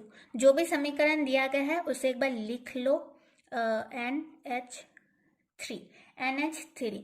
तो देखो N2 प्लस H2, तो देखो यहाँ पे H3 है ना, यहाँ पे H3 है, तो और यहाँ पे H2 है, यहाँ पे N अकेला है, लेकिन यहाँ पे N2 है। तो अब क्या करेंगे, तो अब हम लोग यहाँ पे अच्छा N2 plus H2 plus NH3, तो ये जो N2 है यहाँ पे हम लोग 2 लिख सकते हैं, तो यहाँ पे 2N हो गया, यहाँ पे N2 हो गया, लेकिन H3 यहाँ पे है H2। अब क्या करेंगे, अब यहाँ पे 3 लिख देंगे, तो यहाँ पे कितना हो गया, 3 दूनी 6, तो यहाँ पे 6 जो हो गया, मतलब H जो हो गया वो 6 हो गया, लेकिन यहाँ पे H3 है, तो H3 है, तो यहाँ पे क्या कर सकते हैं हम लोग, यहाँ पे 2NH3 हो गया, तो यहाँ पे 6 जो H जो है वो 2 के साथ जब 2 इंटू 3 होगा 6 हो जाएगा, तो ये हो गया, ऐसे संतुलित हम लोग कर सकते हैं, यानी N2 प्लस 3H2 जो हो जाएगा 2NH3 हो गया ये। अब दूसरा है यहाँ पे Fe प्लस H2O,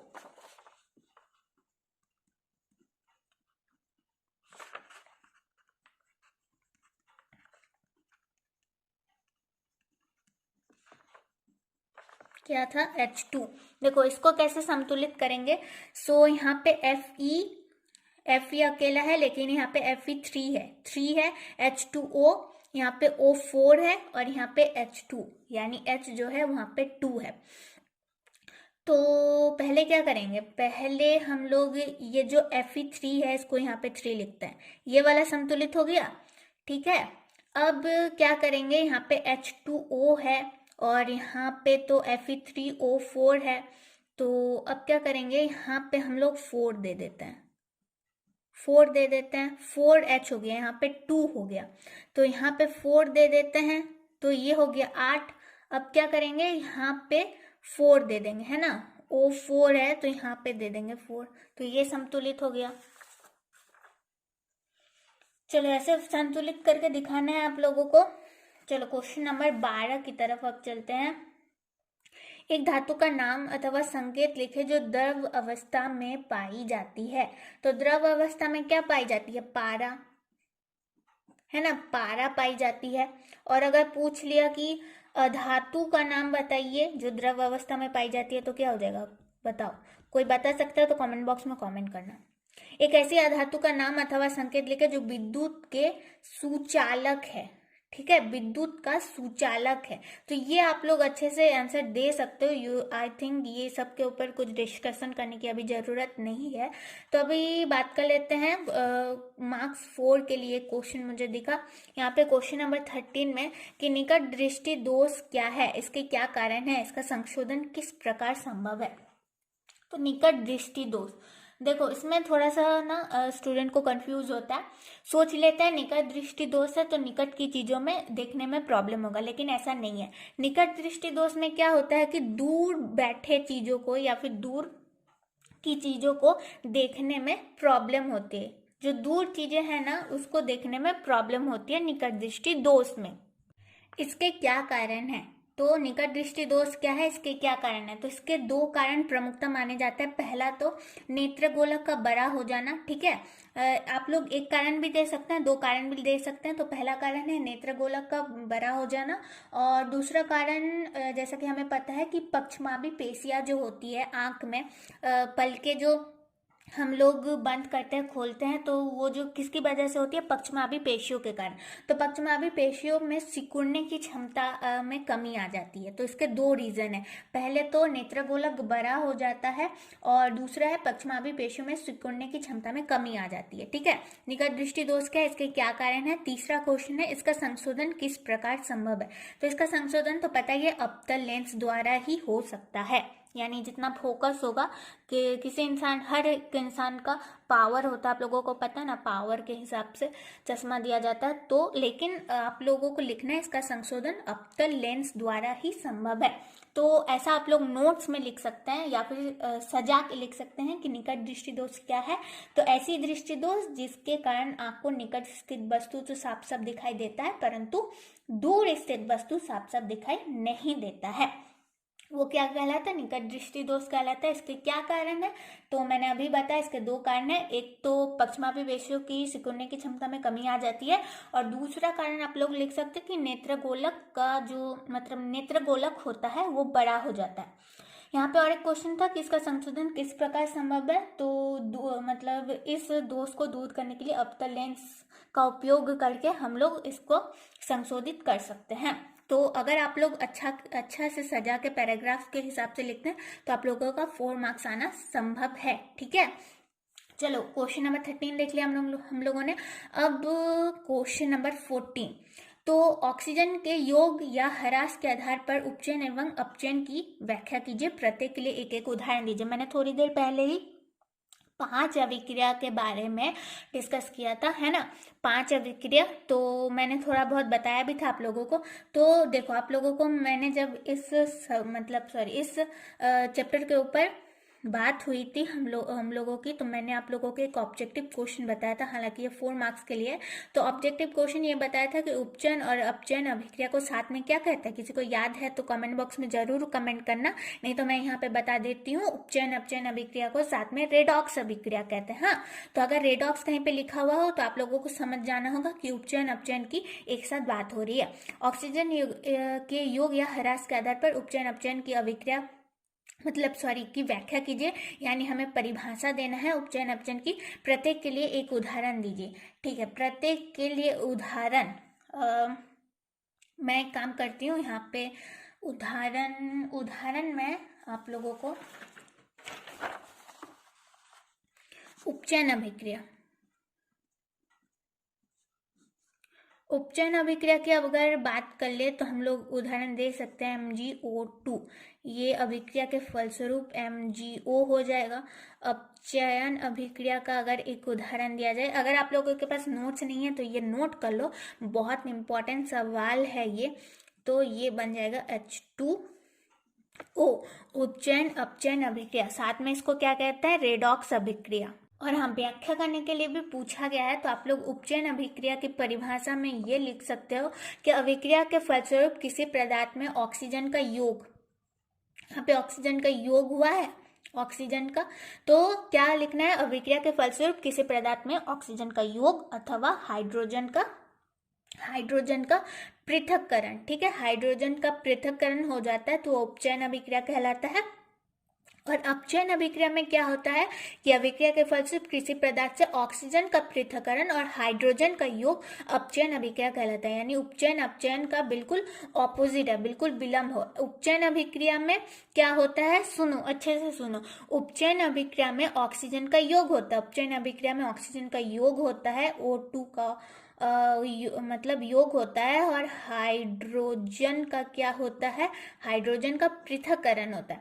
लेकिन उपचयन अभिक्रिया में ऑक्सीजन का जो होता है वो पृथक्करण होता है, हाइड्रोजन का योग होता है वो अपचयन में। ठीक है, तो ऐसे हम लोग इसका व्याख्या भी लिख सकते हैं, जो कि 4 मार्क्स के लिए पूछा गया है। चलो यहाँ पे हो गया। अब चलो निम्नलिखित का रासायनिक सूत्र लिखे, क्वेश्चन नंबर 15 में, ये भी 4 मार्क्स के लिए है। तो कितना पूछा गया है, 1 2 3 4, यानी हर एक क्वेश्चन के लिए, हर एक सूत्र के लिए आप लोगों को 1 मार्क्स मिलेगा। तो सोडियम हाइड्रो ऑक्साइड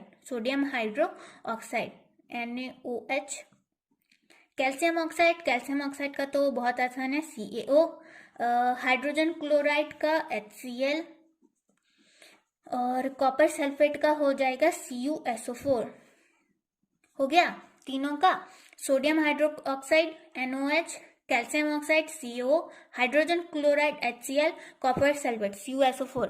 एक काम करो, इस स्क्रीन का भी स्क्रीनशॉट लो, याद रखना ये चारों। और जितने भी है आप लोगों के केमिस्ट्री में ऐसे रासायनिक सूत्र, जैसे कि plaster of Paris, calcium oxide, अच्छा कैल्शियम ऑक्साइड तो यहीं पे पूछा गया है, ग्लूकोज वगैरह, जितना भी आप लोगों का रासायनिक सूत्र है पूछा गया है, उसको उसका रासायनिक सूत्र आप लोगों को अच्छे से याद रखना होगा। और कभी कभार ऐसा भी दे दिया जाता है कि रासायनिक सूत्र दे दिया जाता है, इसका सामान्य सूत्र पूछ लिया जाता है। तो अगर कह दिया जाए कि NaOH का सामान्य सूत्र बताइए, तो आप लोगों को सोडियम हाइड्रोक्साइड लिखना होगा। ओके, चलो अब आगे बढ़ते हैं। दर्पण सूत्र वो आवर्धन का सूत्र लिखे। कोई 4.0 सेंटीमीटर साइज का बिंब किसी 15.0 सेंटीमीटर फोकस दूरी के अवतल दर्पण से 25 सेंटीमीटर की दूरी पर रखा गया है। प्रतिबिंब की स्थिति, प्रकृति तथा साइज ज्ञात कीजिए। ये जो है ये मैंने आप लोगों को समझाया हुआ है, तो डिस्क्रिप्शन में लिंक मिल जाएगा। उसमें थोड़ा बहुत सा डिस्कस किया था मैंने, तो डिस्क्रिप्शन में लिंक मिल जाएगा, वो देख लेना। और ओम का नियम, इसको भी मैंने सत्यापन किया था, प्रूव किया था। बहुत दिन पहले का मैंने एक्चुअली 2 वीडियो बनाया था, तो जो लेटेस्ट बनाया था मैंने ओम का नियम के ऊपर, वो वीडियो आप लोगों को मिल जाएगी। 1 मिनट, अगर मुझे नोट्स मिलता है तो मैं अभी आप लोगों के सामने लाती हूँ, अगर मुझे नोट्स मिलता है तो। 1 मिनट का टाइम दो।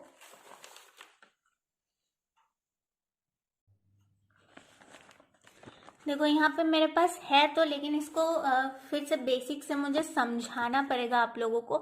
लेकिन इसके ऊपर वीडियो ऑलरेडी बनाया हुआ है मैंने, तो डिस्क्रिप्शन में लिंक मिल जाएगा कि ओम का नियम, विभवांतर क्या होता है। यानी यहाँ पे जो आप लोगों को सूत्र दिख रहा है, जैसे कि मैंने अभी प्रतिरोध का बताया V/I। ओम का नियम को आप लोगों को लिख कर सत्यापन करने के लिए पूछा जाता है 4 से 5 मार्क्स के लिए, जैसा कि हम लोगों ने अभी देखा। तो डिस्क्रिप्शन में ओम का नियम का लिंक मिल जाएगा आप लोगों को। तो 5 मार्क्स के लिए है, यानी बेहद जरूरी है ओम का नियम, तो वो आप लोग वहां पे जाके देख लेना, ठीक है। तो क्वेश्चन नंबर 17 हम लोग अभी के लिए रखते हैं साइड में। चलो अब आगे बढ़ते हैं क्वेश्चन नंबर 18 के ऊपर। तो क्वेश्चन नंबर 18 के ऊपर धातु और अधातु में 5 अंतर लिखने के लिए कहा गया है। क्या क्या? धातु और अधातु में 5 अंतर लिखने के लिए कहा गया। तो धातु और अधातु का आप लोग चैप्टर जिसमें पढ़े थे, उसमें आप लोगों का ये वाला क्वेश्चन था, है ना। तो अगर हम लोग कहे कि धातु और अधातु में 5 अंतर हमें लिखना है, तो पहला अंतर हम क्या लिख सकते हैं? पहला अंतर लिख सकते हैं कि अधिकतर धातुएं विद्युत व ऊष्मा के सुचालक होती है, ठीक है। धातु क्या होती है? वो विद्युत का सुचालक होती है, लेकिन अधातु जो होती है वो विद्युत का कुचालक होती है। पहला अंतर तो ये हो गया। दूसरा अंतर हम लिख सकते हैं कि धातु जो होती है वो आघात वर्धनीय होती है, तन्य होती है, ठीक है, लेकिन अधातु ऐसा नहीं करती है, ठीक है। फिर तीसरा अगर हम लोग अंतर लिखने जाए, तो धातु जो होती है वो सामान्यतः कठोर होती है, ठीक है ना, सामान्यतः कठोर होती है। लेकिन अधातु जो होती है वो ऐसा नहीं है कि वो हमेशा कठोर होती है। लेकिन अगर हीरे की बात कर लिया जाए, हीरा तो अधातु है लेकिन वो कठोर होती है, ठीक है, तीसरा रीजन। चौथा रीजन हम लोग लिख सकते हैं कि धातु सामान्यतः कठोर होती है, लेकिन हम लोग उसमें देखते हैं कि वो कभी कभार लिक्विड भी होती है, कभी कभार ठोस भी होती है, लेकिन अधातु भी ऐसा नहीं करती। लेकिन और 5वां रीजन हम लोग देख सकते हैं कि धातु जो होती है वो अम्ल से अभिक्रिया करके हाइड्रोजन बनाती है, लेकिन अधातु अम्ल से अभिक्रिया करके हाइड्रोजन गैस उत्पन्न नहीं करती है। तो ये 5 रीजन हो गया। धातु और अधातु में 5 अंतर हो गया, है ना, 5 अंतर हो गया। तो ये जो है 5 मार्क्स के लिए है। तो मतलब एक अंतर के लिए आप लोगों को 1 मार्क्स मिलेगा। तो 5 अंतर मैंने बता दिए हैं, ये आप लोग खुद लिख सकते हैं। अगर मैंने बता दिया आप लोग खुद लिख सकते हो ना, आई होप लिख सकते हो। तो यहाँ पे देखो, धातु अधातु में क्वेश्चन पूछा गया है। तो धातु अधातु से चैप्टर से जो है बहुत सारे क्वेश्चन हमें देखने को मिल गए, यानी वो जो चैप्टर है वो आप लोग अच्छे ढंग से कर लेना, ओके। फिर है निम्नलिखित यौगिकों के संरचना सूत्र लिखिए। यहाँ पे संरचना सूत्र लिखने के लिए कहा गया। एथेनाइक अम्ल, मीथेन, प्रोपेन, पेंटेन, बेंजीन। अभी थोड़ी देर पहले हम लोग बात कर रहे थे ना कि alkane, alkene, alkyne, single bond, double bond, ये सब आप लोगों ने पढ़ा होगा। तो अगर एथेनिक अम्ल यानी एथेनिक एसिड की बात की जाए तो इसका मतलब ये किस में आता है, ये जो आता है कार्बोक्सिलिक एसिड के समूह में आता है। इसका रासायनिक सूत्र हो जाएगा CH3COOH। ठीक है, एथेनिक अम्ल का संरचना सूत्र CH3COOH, ये किस में आता है, कार्बोक्सिलिक एसिड में आता है ना। अब मीथेन, मीथेन हो जाएगा CHO4। ठीक है, प्रोपेन, प्रोपेन का हो जाएगा C5। अगर C5 है तो H कितना हो जाएगा, H12 हो जाएगा प्रोपेन का। पेंटेन, पेंटेन का हो जाएगा C3H8, C3H8 है ना, तो C5H12, ये क्या हो जाएगा, ये पेंटेन हो जाएगा। पेंटेन का सामान्य मतलब संरचना सूत्र हो जाएगा C5H12। और यहाँ पे प्रोपेन का हो जाएगा C3H8। बेंजीन, बेंजीन का क्या हो जाएगा, तो बेंजीन का हो जाएगा C6H6। ठीक है, बेंजीन का हो जाएगा C6H6। तो आई होप आई थिंक आप लोगों को ग्रुप ए तो क्लियर हो चुका होगा, जिसमें आप लोगों का फिजिक्स था और साथ में केमिस्ट्री था। फिजिक्स और केमिस्ट्री उपलब्ध था ग्रुप ए में। तो अब ग्रुप बी की बारी, जिसमें बायोलॉजी है। तो यहाँ पे सबसे पहले तो कुछ ऑब्जेक्टिव क्वेश्चन पूछा गया है, यहाँ पे देख रहे हैं एक एक मार्क्स करके। तो थोड़ा बहुत यहाँ पे भी डिस्कशन कर लेते हैं ग्रुप बी की भी। तो क्वेश्चन नंबर 19, पहला क्वेश्चन है बायोलॉजी का। पूछा गया है मनुष्य में वृक्क एक तंत्र का भाग है। ठीक है, हमें पता है जो संबंधित है। देखो ऐसा मैंने आप लोगों के लिए ऐसा काफ़ी सारे क्वेश्चन जो है ऑब्जेक्टिव क्वेश्चन के तौर पे ऐसे काफ़ी सारे मैंने वीडियोस बनाए हैं, तो डिस्क्रिप्शन में देखना ना भूलना उन वीडियो को, बहुत ज़रूरी है। तो वृक्क जो है यानी फेफड़ा, तो फेफड़ा क्या करता है, फेफड़ा उत्सर्जन का काम करता है ना, पोषण, श्वसन, उत्सर्जन, परिवहन। तो इसका सही आंसर क्या हो जाएगा, उत्सर्जन। उत्सर्जन में मदद करता है फेफड़ा यानी वृक्क। ठीक है, चलो आगे बढ़ते हैं जल्दी जल्दी। नेक्स्ट क्वेश्चन है स्वपोषी पोषण के लिए आवश्यक है। स्वपोषी पोषण के लिए क्या क्या आवश्यक है, ऑप्शन में क्या क्या है, कार्बन डाइऑक्साइड तथा जल, क्लोरोफिल, सूर्य का प्रकाश, उपरोक्त सभी, ऑल ऑफ दिस। तो क्या आंसर सही हो जाएगा, ऑल ऑफ दिस, यानी सभी की जरूरत होती है। कार्बन डाइऑक्साइड की जरूरत होती है, जल की जरूरत होती है, क्लोरोफिल की जरूरत होती है, सूर्य का प्रकाश के लिए भी मतलब सूर्य का प्रकाश भी जरूरत है यानी सनलाइट। थर्ड क्वेश्चन देखते हैं, पादप में जाइलम उत्तरदायी है। ये बहुत बार पूछा गया है ना, प्रीवियस ईयर में हमने डिस्कस भी किया था इसके ऊपर भी, कि जल का वहन, भोजन का वहन, अमीनो अम्ल या फिर ऑक्सीजन का वहन। तो ये किसका वहन करती है, पादप। मतलब जाइलम क्या करती है पादप में, तो जल का वहन करती है, जल का वहन करती है जाइलम। चलो अब आगे बढ़ते हैं। निम्न में से कौन मादा जनन तंत्र का भाग नहीं है। ठीक है, जनन तंत्र का भाग नहीं है। देखो अंडाशय, तो ये तो भाग है मादा जनन तंत्र का। अंडाशय तो है, गर्भाशय है, डिंब वाहिनी भी है, लेकिन क्या नहीं है, शुक्र वाहिका नहीं है। तो यहाँ पे पूछा गया था कि जनन तंत्र का भाग नहीं है, तो शुक्र वाहिका, शुक्र वाहिका जो है वो मादा जनन तंत्र में कोई मतलब उपयोगकारी नहीं है। चलो अब लास्ट क्वेश्चन की तरफ बढ़ते हैं ऑब्जेक्टिव। तो यहाँ पे पूछा गया है उड़हुल किस प्रकार का पुष्प है। उड़हुल आप लोगों ने देखा होगा, बेसिकली लाल कलर का फूल होता है। तो बहुत लोग गुड़हल बोलते हैं, बहुत लोग पता नहीं क्या क्या बोलते हैं।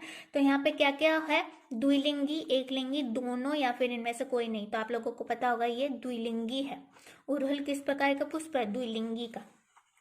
चलो अब आगे बढ़ते हैं, ये भी 1 मार्क्स के लिए है। क्वेश्चन नंबर 20, डैश और डैश जीवाश्म ईंधन के उदाहरण है। जीवाश्म ईंधन यानी वैसे ईंधन जिसको बनाने में बहुत दिन लगता है, जीवाश्म से बनता है ना। तो जीवाश्म ईंधन में बहुत सारे दे सकते हो, पेट्रोल दे दो, फिर कोयला दे दो। और ये ऐसे ईंधन है जिसको बनने में लाखों वर्ष लगते हैं, लेकिन खर्च करने में कुछ ही मिनट लगते हैं। तो रक्त के 2 कार्य लिखे।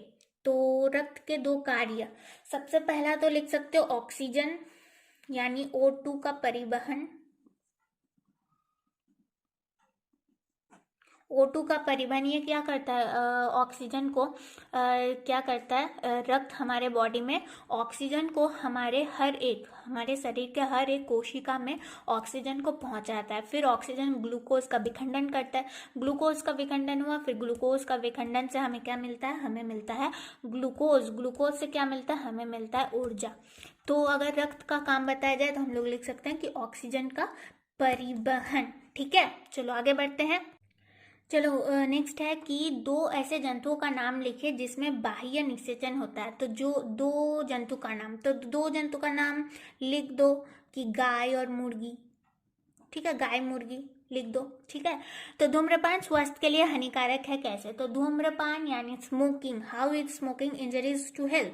तो देखो, सबसे जो स्मोकिंग का सबसे मेन रीजन या फिर हम लोग कह सकते हैं कि सबसे बड़ा इंजरी क्या होता है, वो कैंसर। कैंसर जो सबसे बड़ा होता है, मतलब एक मिनट, कैंसर जो होता है वो सबसे ज़्यादा हानिकारक है धूम्रपान के लिए, क्योंकि धूम्रपान के लिए क्या होता है कि फेफड़े को, ये जो हमारा फेफड़ा है इसको सबसे ज़्यादा इफेक्ट करता है स्मोकिंग यानी धुआं। तो धुआं जो है वो हमारे सबसे ज़्यादा मतलब अटैक करता है हमारे फेफड़े को।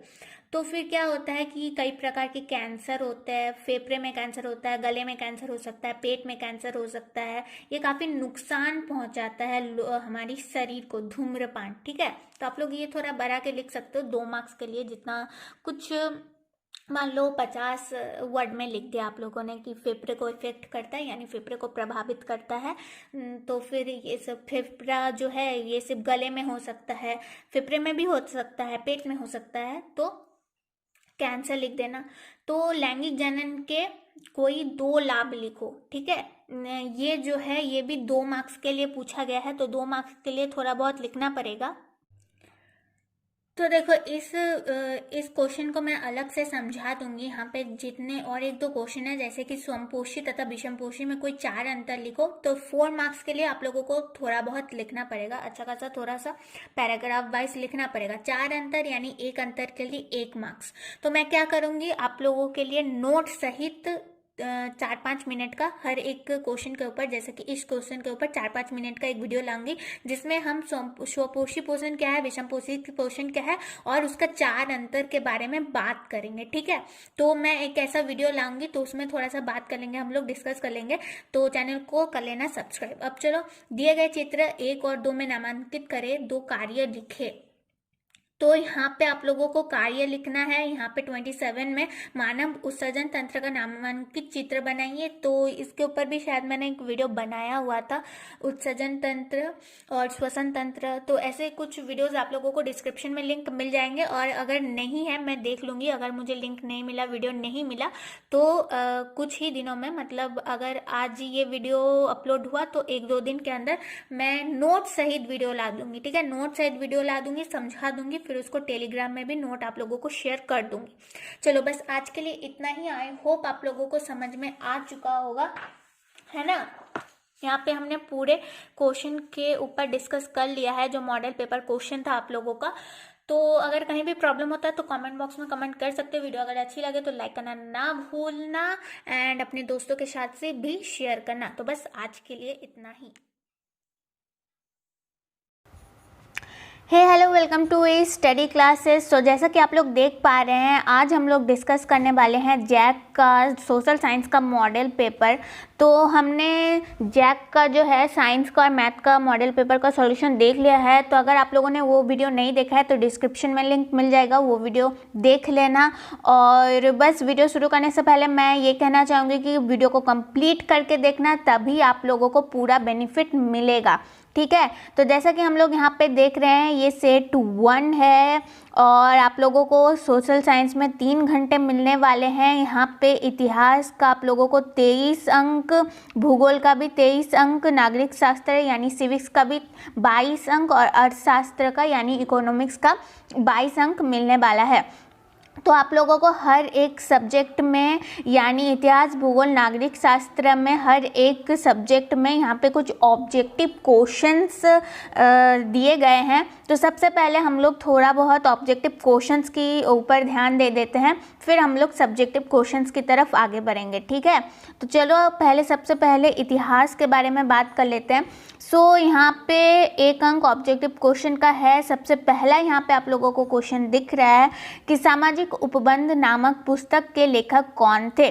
सामाजिक उपबंध नामक पुस्तक के लेखक कौन थे। तो यहाँ पे ऑप्शन में है रूसो, ठीक है, रूसो, मांत्रेक्यू, दिदरो, जयालॉक। तो इसका सही आंसर क्या हो जाएगा, रूसो, ठीक है। रूसो ने जो है सामाजिक उपबंध नामक पुस्तक लिखी थी, ठीक है। चलो अब आगे बढ़ते हैं क्वेश्चन नंबर 2 की तरफ। तो जालियांवाला बाग की घटना कब हुई। तो इसका आंसर सभी को पता होगा, जालियांवाला बाग हत्याकांड जो हुआ था वो 13 अप्रैल 1919 को हुआ था, है ना। चलो अब आगे बढ़ते हैं क्वेश्चन नंबर 3 के ऊपर कि जिउसेप्पे मैत्सिनो का जन्म कब हुआ। देखिए जिउसेप्पे मैत्सिनो ये ऑब्जेक्टिव क्वेश्चन की तरह पूछा गया है इसका जन्म, लेकिन सब्जेक्टिव क्वेश्चन में इसका टिप्पणी यानी जिउसेप्पे मैत्सिनो कौन था ये 2-3 मार्क्स के लिए भी कभी कभार पूछा जाता है। तो अगर ऐसा क्वेश्चन आप लोगों को मॉडल पेपर में दिख रहा है तो जाहिर सी बात है फाइनल एग्जाम में भी पूछने का बहुत उम्मीद बनता है। और यहाँ पे जितने भी ऑब्जेक्टिव क्वेश्चन आप लोगों को बने मतलब है वहाँ पे टिक करके रख लेना, क्योंकि शायद इसी में से 70% ऑब्जेक्टिव यहीं से फंस जाए, है ना, हो सकता है। तो क्वेश्चन नंबर 3 में है कि जिउसेप्पे मैत्सिनो का जन्म कब हुआ था। तो जिउसेप्पे मैत्सिनो का जन्म 1807 ईस्वी में हुआ था और उन्होंने 2 संगठन की स्थापना की थी, एक तो यंग इटली और दूसरा था यंग यूरोप, है ना। याद रखना चाहिए आप लोगों को ये सारे क्वेश्चन अच्छे से। Question number 4, Simon commission Bharat कब पहुंचा। तो साइमन कमीशन भारत कब पहुंचा था। साइमन कमीशन भारत 1928 ईस्वी में पहुंचा था, 1928। तो आप लोगों को पता है साइमन कमीशन क्यों भारत आया था, हमारा संविधान बनाने के लिए। उसमें कितने सदस्य थे, उसमें 5 अंग्रेज सदस्य थे और भारतीयों को लग रहा था कि अगर हमारे भारत देश का संविधान है तो हम भारतीयों को ही बनाना चाहिए, ना कि दूसरे देश के आए किन्हीं 5 लोगों के द्वारा हमारा संविधान बनना चाहिए। तो इसका बहुत विरोध हुआ था हमारे भारत में। साइमन कमीशन गो बैक नारा लग रहा था। लाला लाजपत राय की मृत्यु भी हो गई थी लाठीचार्ज में, ठीक है। तो ये सारे टॉपिक्स थोड़े बहुत याद रखने चाहिए आप लोगों को, तभी बात बनेगी। चलो रिंडरपेस्ट क्या था। रिंडरपेस्ट क्या था, मछली रोग, पुष्प रोग, पशु रोग। तो इनमें से कोई नहीं। तो आप लोगों को पता होगा रिंडरपेस्ट जो था वो पशु रोग था, ठीक है। पशुओं में फैलने वाला एक रोग रिंडरपेस्ट था। चलो क्वेश्चन नंबर 6, प्रथम विश्व युद्ध कब हुआ था। तो आप सभी को पता है प्रथम विश्व युद्ध 1914 से 1918 ईस्वी में हुआ था। और द्वितीय विश्व युद्ध कब हुआ था, अगर कोई बता सके तो कमेंट बॉक्स में कमेंट कर देना, नहीं तो अभी मैं फ़िलहाल बता दे रही हूँ। द्वितीय विश्व युद्ध 1939 से 1945 तक हुआ था, ठीक है, ये बात याद रखना। फिर आप लोग अगर बाद में जाके आर्ट्स पढ़ते हैं तो आप लोग पढ़ेंगे कि 1945 के बाद क्या हुआ था, यूएनओ का संगठन हुआ था, ये सब बाद में पढ़ने वाली बात है। चलो फिलहाल तो यहाँ पे हम लोग ऑब्जेक्टिव क्वेश्चन को देख रहे हैं। यहाँ पे क्वेश्चन नंबर 7 में आप लोगों को कोष्टक में सही शब्द को चुनकर रिक्त स्थान की पूर्ति करना है हमें, ये भी ऑब्जेक्टिव क्वेश्चन ही है। तो क्वेश्चन नंबर 7 क्या है, स्पिनिंग जेनी मशीन का आविष्कार डैश ने किया था। स्पिनिंग जेनी का आविष्कार किसने किया था, तो जेम्स हरग्रीव्ज ने किया था, ठीक है, याद रखो। क्वेश्चन नंबर 8, गांधी इरविन समझौता को हुआ।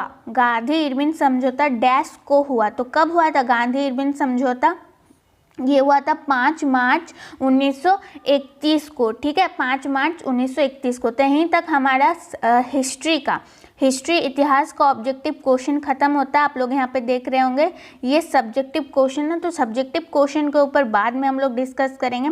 देखिए यहाँ पे क्वेश्चन नंबर 12 देखिए आप लोग, यहाँ पे 5 नंबर का एक सब्जेक्टिव क्वेश्चन पूछा गया है आप लोगों का, यानी एक 5 नंबर का क्वेश्चन पूछा जाएगा। तो क्वेश्चन क्या है कि मारियन और जर्मनिया कौन थे, जिस तरह उन्हें चित्रित किया गया है उसका क्या महत्व है। देखिए मैंने ये क्वेश्चन आप लोगों को आई थिंक 2-3 महीने पहले इसको समझाया था, तभी मैंने बताया था कि ये जो क्वेश्चन है बहुत इम्पॉर्टेंट है, मारियन और जर्मनिया कौन थी। तो देखो आ गया ना मॉडल पेपर में।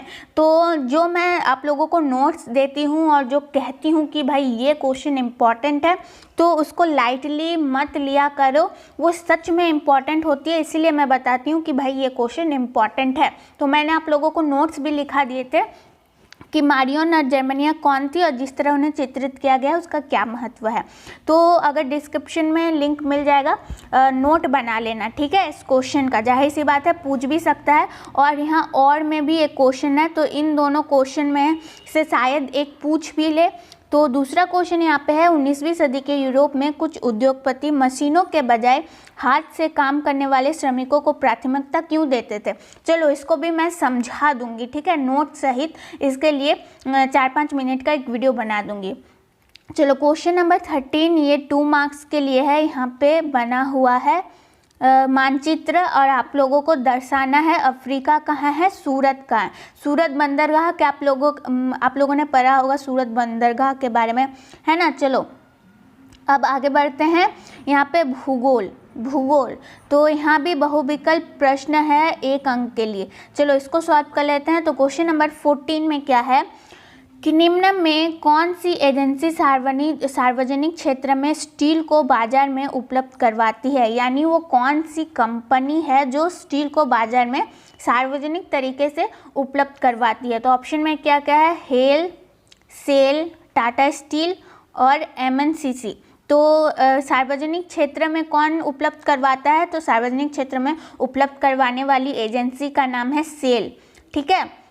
क्वेश्चन नंबर 14 यानी steel authority of India limited, आप लोगों को पता होगा इसका फुल फॉर्म SAIL यानी steel authority of India limited. चलो अब आगे बढ़ते हैं क्वेश्चन नंबर 15 की तरफ। क्वेश्चन नंबर 15 में क्या कहा गया है, देखो भारत का सबसे लंबा राष्ट्रीय राजमार्ग इनमें से कौन है।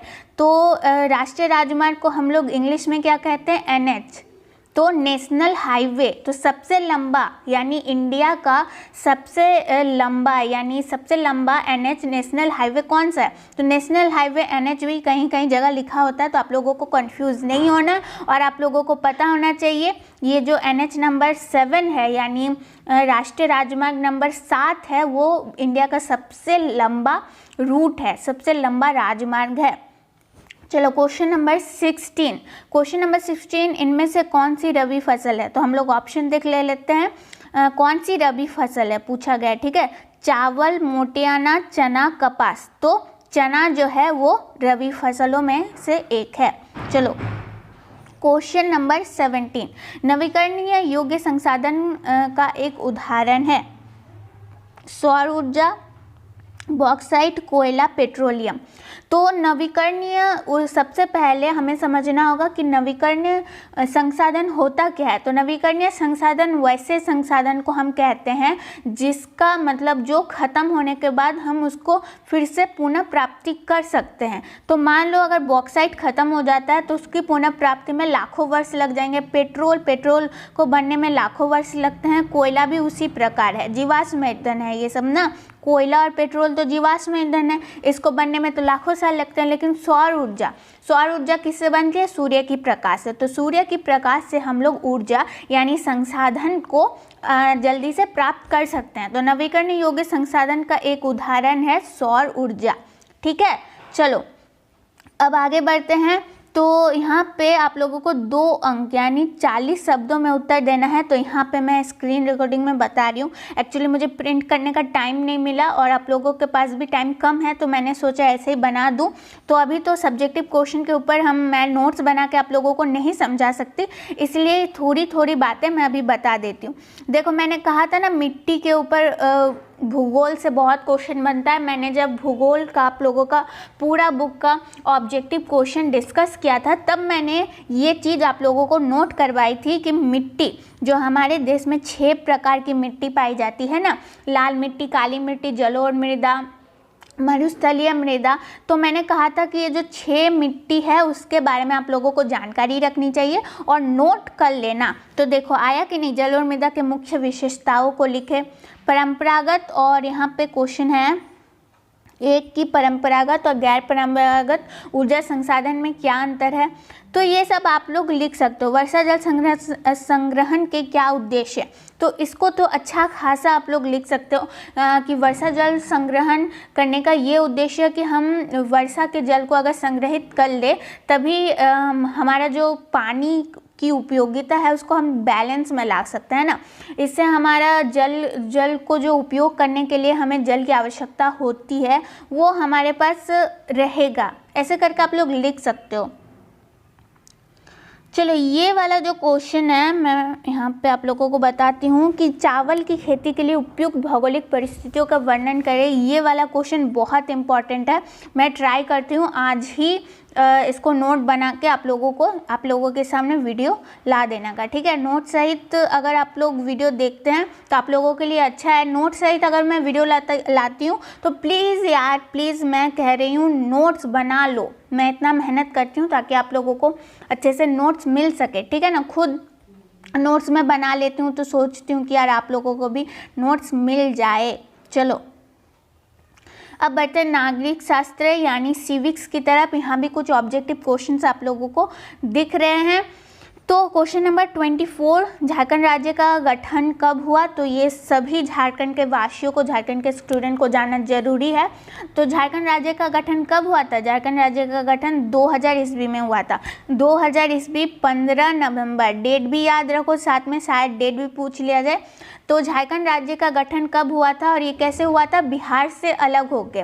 बिहार और झारखंड जो था वो तो पहले एक ही राज्य था, एक ही स्टेट था ना, तो फिर बाद में वो दोनों बट गया। कब बट गया, 2000 ईस्वी 15 नवंबर 2000 ईस्वी में। चलो क्वेश्चन नंबर 25, 1970 और 1993 के मध्य बेल्जियम के संविधान में कितनी बार संशोधन किया गया, तो कितनी बार संशोधन किया गया, 4 बार संशोधन किया गया। वहाँ पे संघर्ष छिड़ा हुआ था, गृह युद्ध जैसा छिड़ा हुआ था, तो 4 बार संशोधन किया गया था। चलो क्वेश्चन नंबर 26, इनमें से कौन गैर लोकतांत्रिक देश है, तो पाकिस्तान में तो लोकतंत्र है, भारत तो लोकतांत्रिक देश है ही, विश्व का सबसे बड़ा लोकतांत्रिक देश है भारत। संयुक्त राज्य अमेरिका में भी लोकतांत्रिक देश है, तो इसका ऑप्शन नंबर डी हो जाएगा सही, कि कोई नहीं, ठीक है, यानी गैर लोकतांत्रिक देश कोई नहीं है। चलो question number 27, Bharatiya Janata party का मुख्य प्रेरक सिद्धांत क्या है, भारतीय जनता पार्टी का मुख्य प्रेरक सिद्धांत क्या है, तो ऑप्शन पढ़ते हैं पहले, बहुजन समाज, क्रांतिकारी लोकतंत्र, सांस्कृतिक राष्ट्रवाद या फिर आधुनिकता। तो अगर पूछा जाए भारतीय जनता पार्टी के बारे में तो आप लोग ऑप्शन सी सही लगा सकते हो, यानी सांस्कृतिक राष्ट्रवाद, ठीक है। चलो अब आगे बढ़ते हैं। क्वेश्चन नंबर 28, भारतीय कम्युनिस्ट पार्टी की स्थापना कब की गई, तो इसका आंसर आप लोगों को पता होगा, 1925 में। भारतीय कम्युनिस्ट पार्टी की स्थापना 1925 में की गई, ये याद रखना।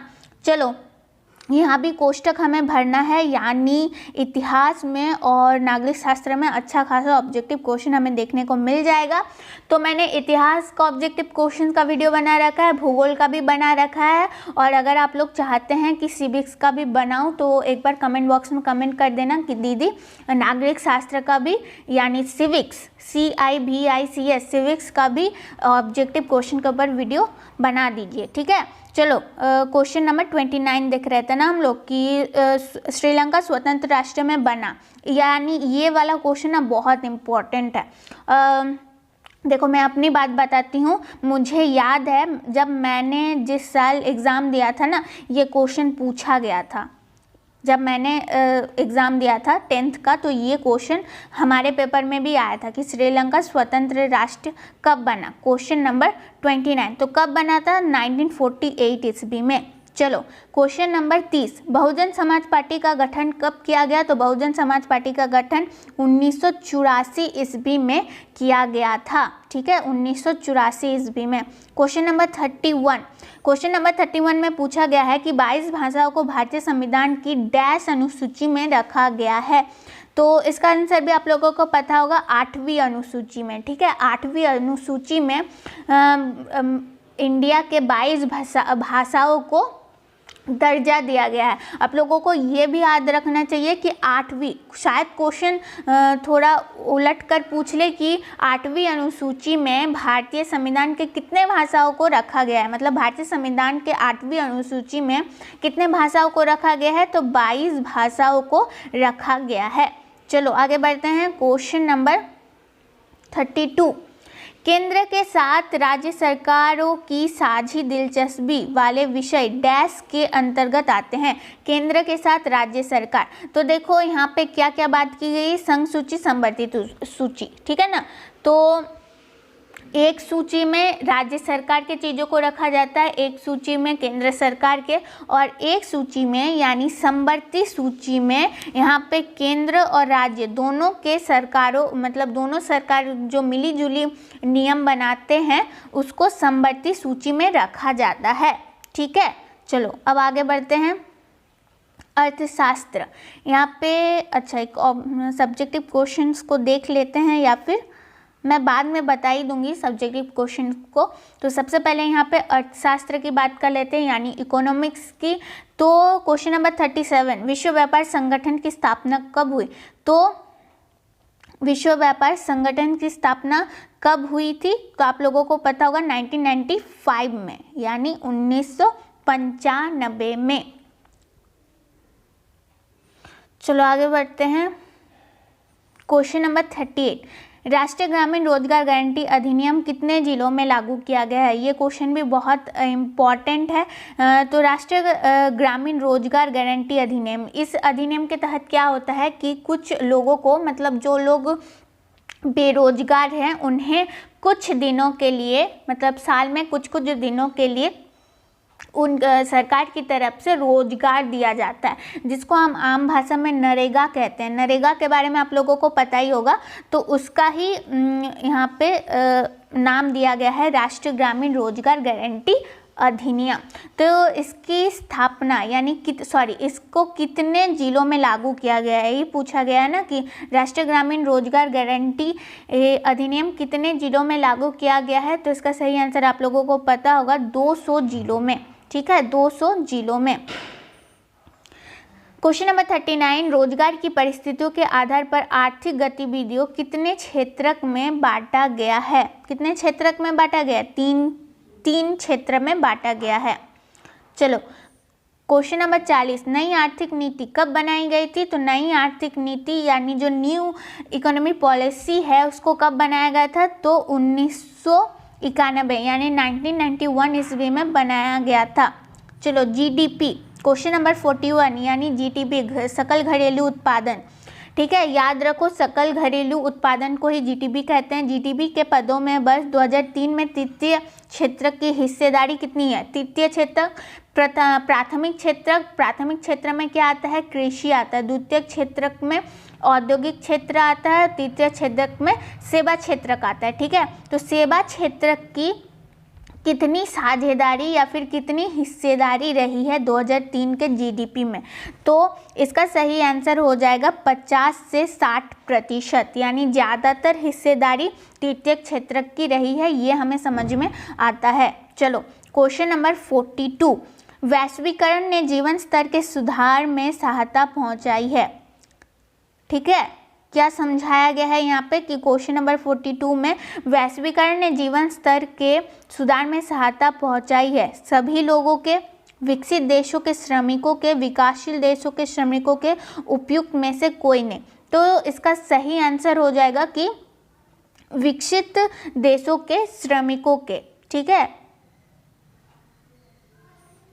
क्वेश्चन नंबर 43, डैश क्षेत्र के अधिकांश श्रमिकों को रोजगार सुरक्षा प्राप्त होती है। क्वेश्चन नंबर 43, तो इसका सही आंसर क्या हो जाएगा? संगठित। संगठित क्षेत्र के अधिकांश श्रमिकों को रोजगार की सुरक्षा प्राप्त होती है। क्वेश्चन नंबर 44, विश्व व्यापार संगठन यानी डब्ल्यूटीओ को ही विश्व व्यापार संगठन कहते हैं ना, वर्ल्ड ट्रेड ऑर्गेनाइजेशन। तो विश्व व्यापार संगठन डैश देशों की पहल पर शुरू हुआ था। तो देखिए डब्ल्यूटीओ यानी वर्ल्ड ट्रेड ऑर्गेनाइजेशन विकसित देशों के, मतलब जब विकसित थे, जैसे ब्रिटेन, उस समय कौन कौन विकसित था? ब्रिटेन, अमेरिका, रूस, फ्रांस, ये जो यूरोप के कंट्री थे और अमेरिका के कंट्री थे, ये तभी बहुत विकसित थे। तो उन्होंने सोचा कि एक ऐसा संगठन बनाया जाए विश्व स्तर पे जो कि हमारे व्यापार के लिए काम करे, है ना। तो ये विकसित देशों की पहल थी। तो क्वेश्चन नंबर 44 का आंसर हो जाएगा विकसित, यानी विश्व व्यापार संगठन विकसित देशों की पहल पर शुरू हुआ था। चलिए क्वेश्चन नंबर 45, तृतीय क्षेत्र को डैश भी कहा जाता है। तो थोड़ी देर पहले बात हुई थी, तृतीय क्षेत्र को सेवा क्षेत्र भी कहते हैं, और यहाँ पे औद्योगिक क्षेत्र को हम लोग द्वितीय क्षेत्र कहते हैं, और प्राथमिक क्षेत्र को कृषि क्षेत्र कहते हैं। ठीक है, चलो यहाँ पे आप लोगों को सब्जेक्टिव क्वेश्चन दिख रहा होगा। तो यहाँ पे मैंने अभी ऑब्जेक्टिव क्वेश्चन के ऊपर बात कर लिया है। कहीं भी क्वेश्चन में आप लोगों को अगर लगता है कि दीदी यहाँ पे नोट्स के साथ ये क्वेश्चन अवेलेबल करवा दो, समझा दो, तो कमेंट बॉक्स में कमेंट करना। और कुछ भी प्रॉब्लम होता है तो भी कमेंट बॉक्स में कमेंट कर सकते हो। अगर वीडियो बेनिफिट लगे तो लाइक करना ना भूलना। सो आज के लिए बस इतना ही।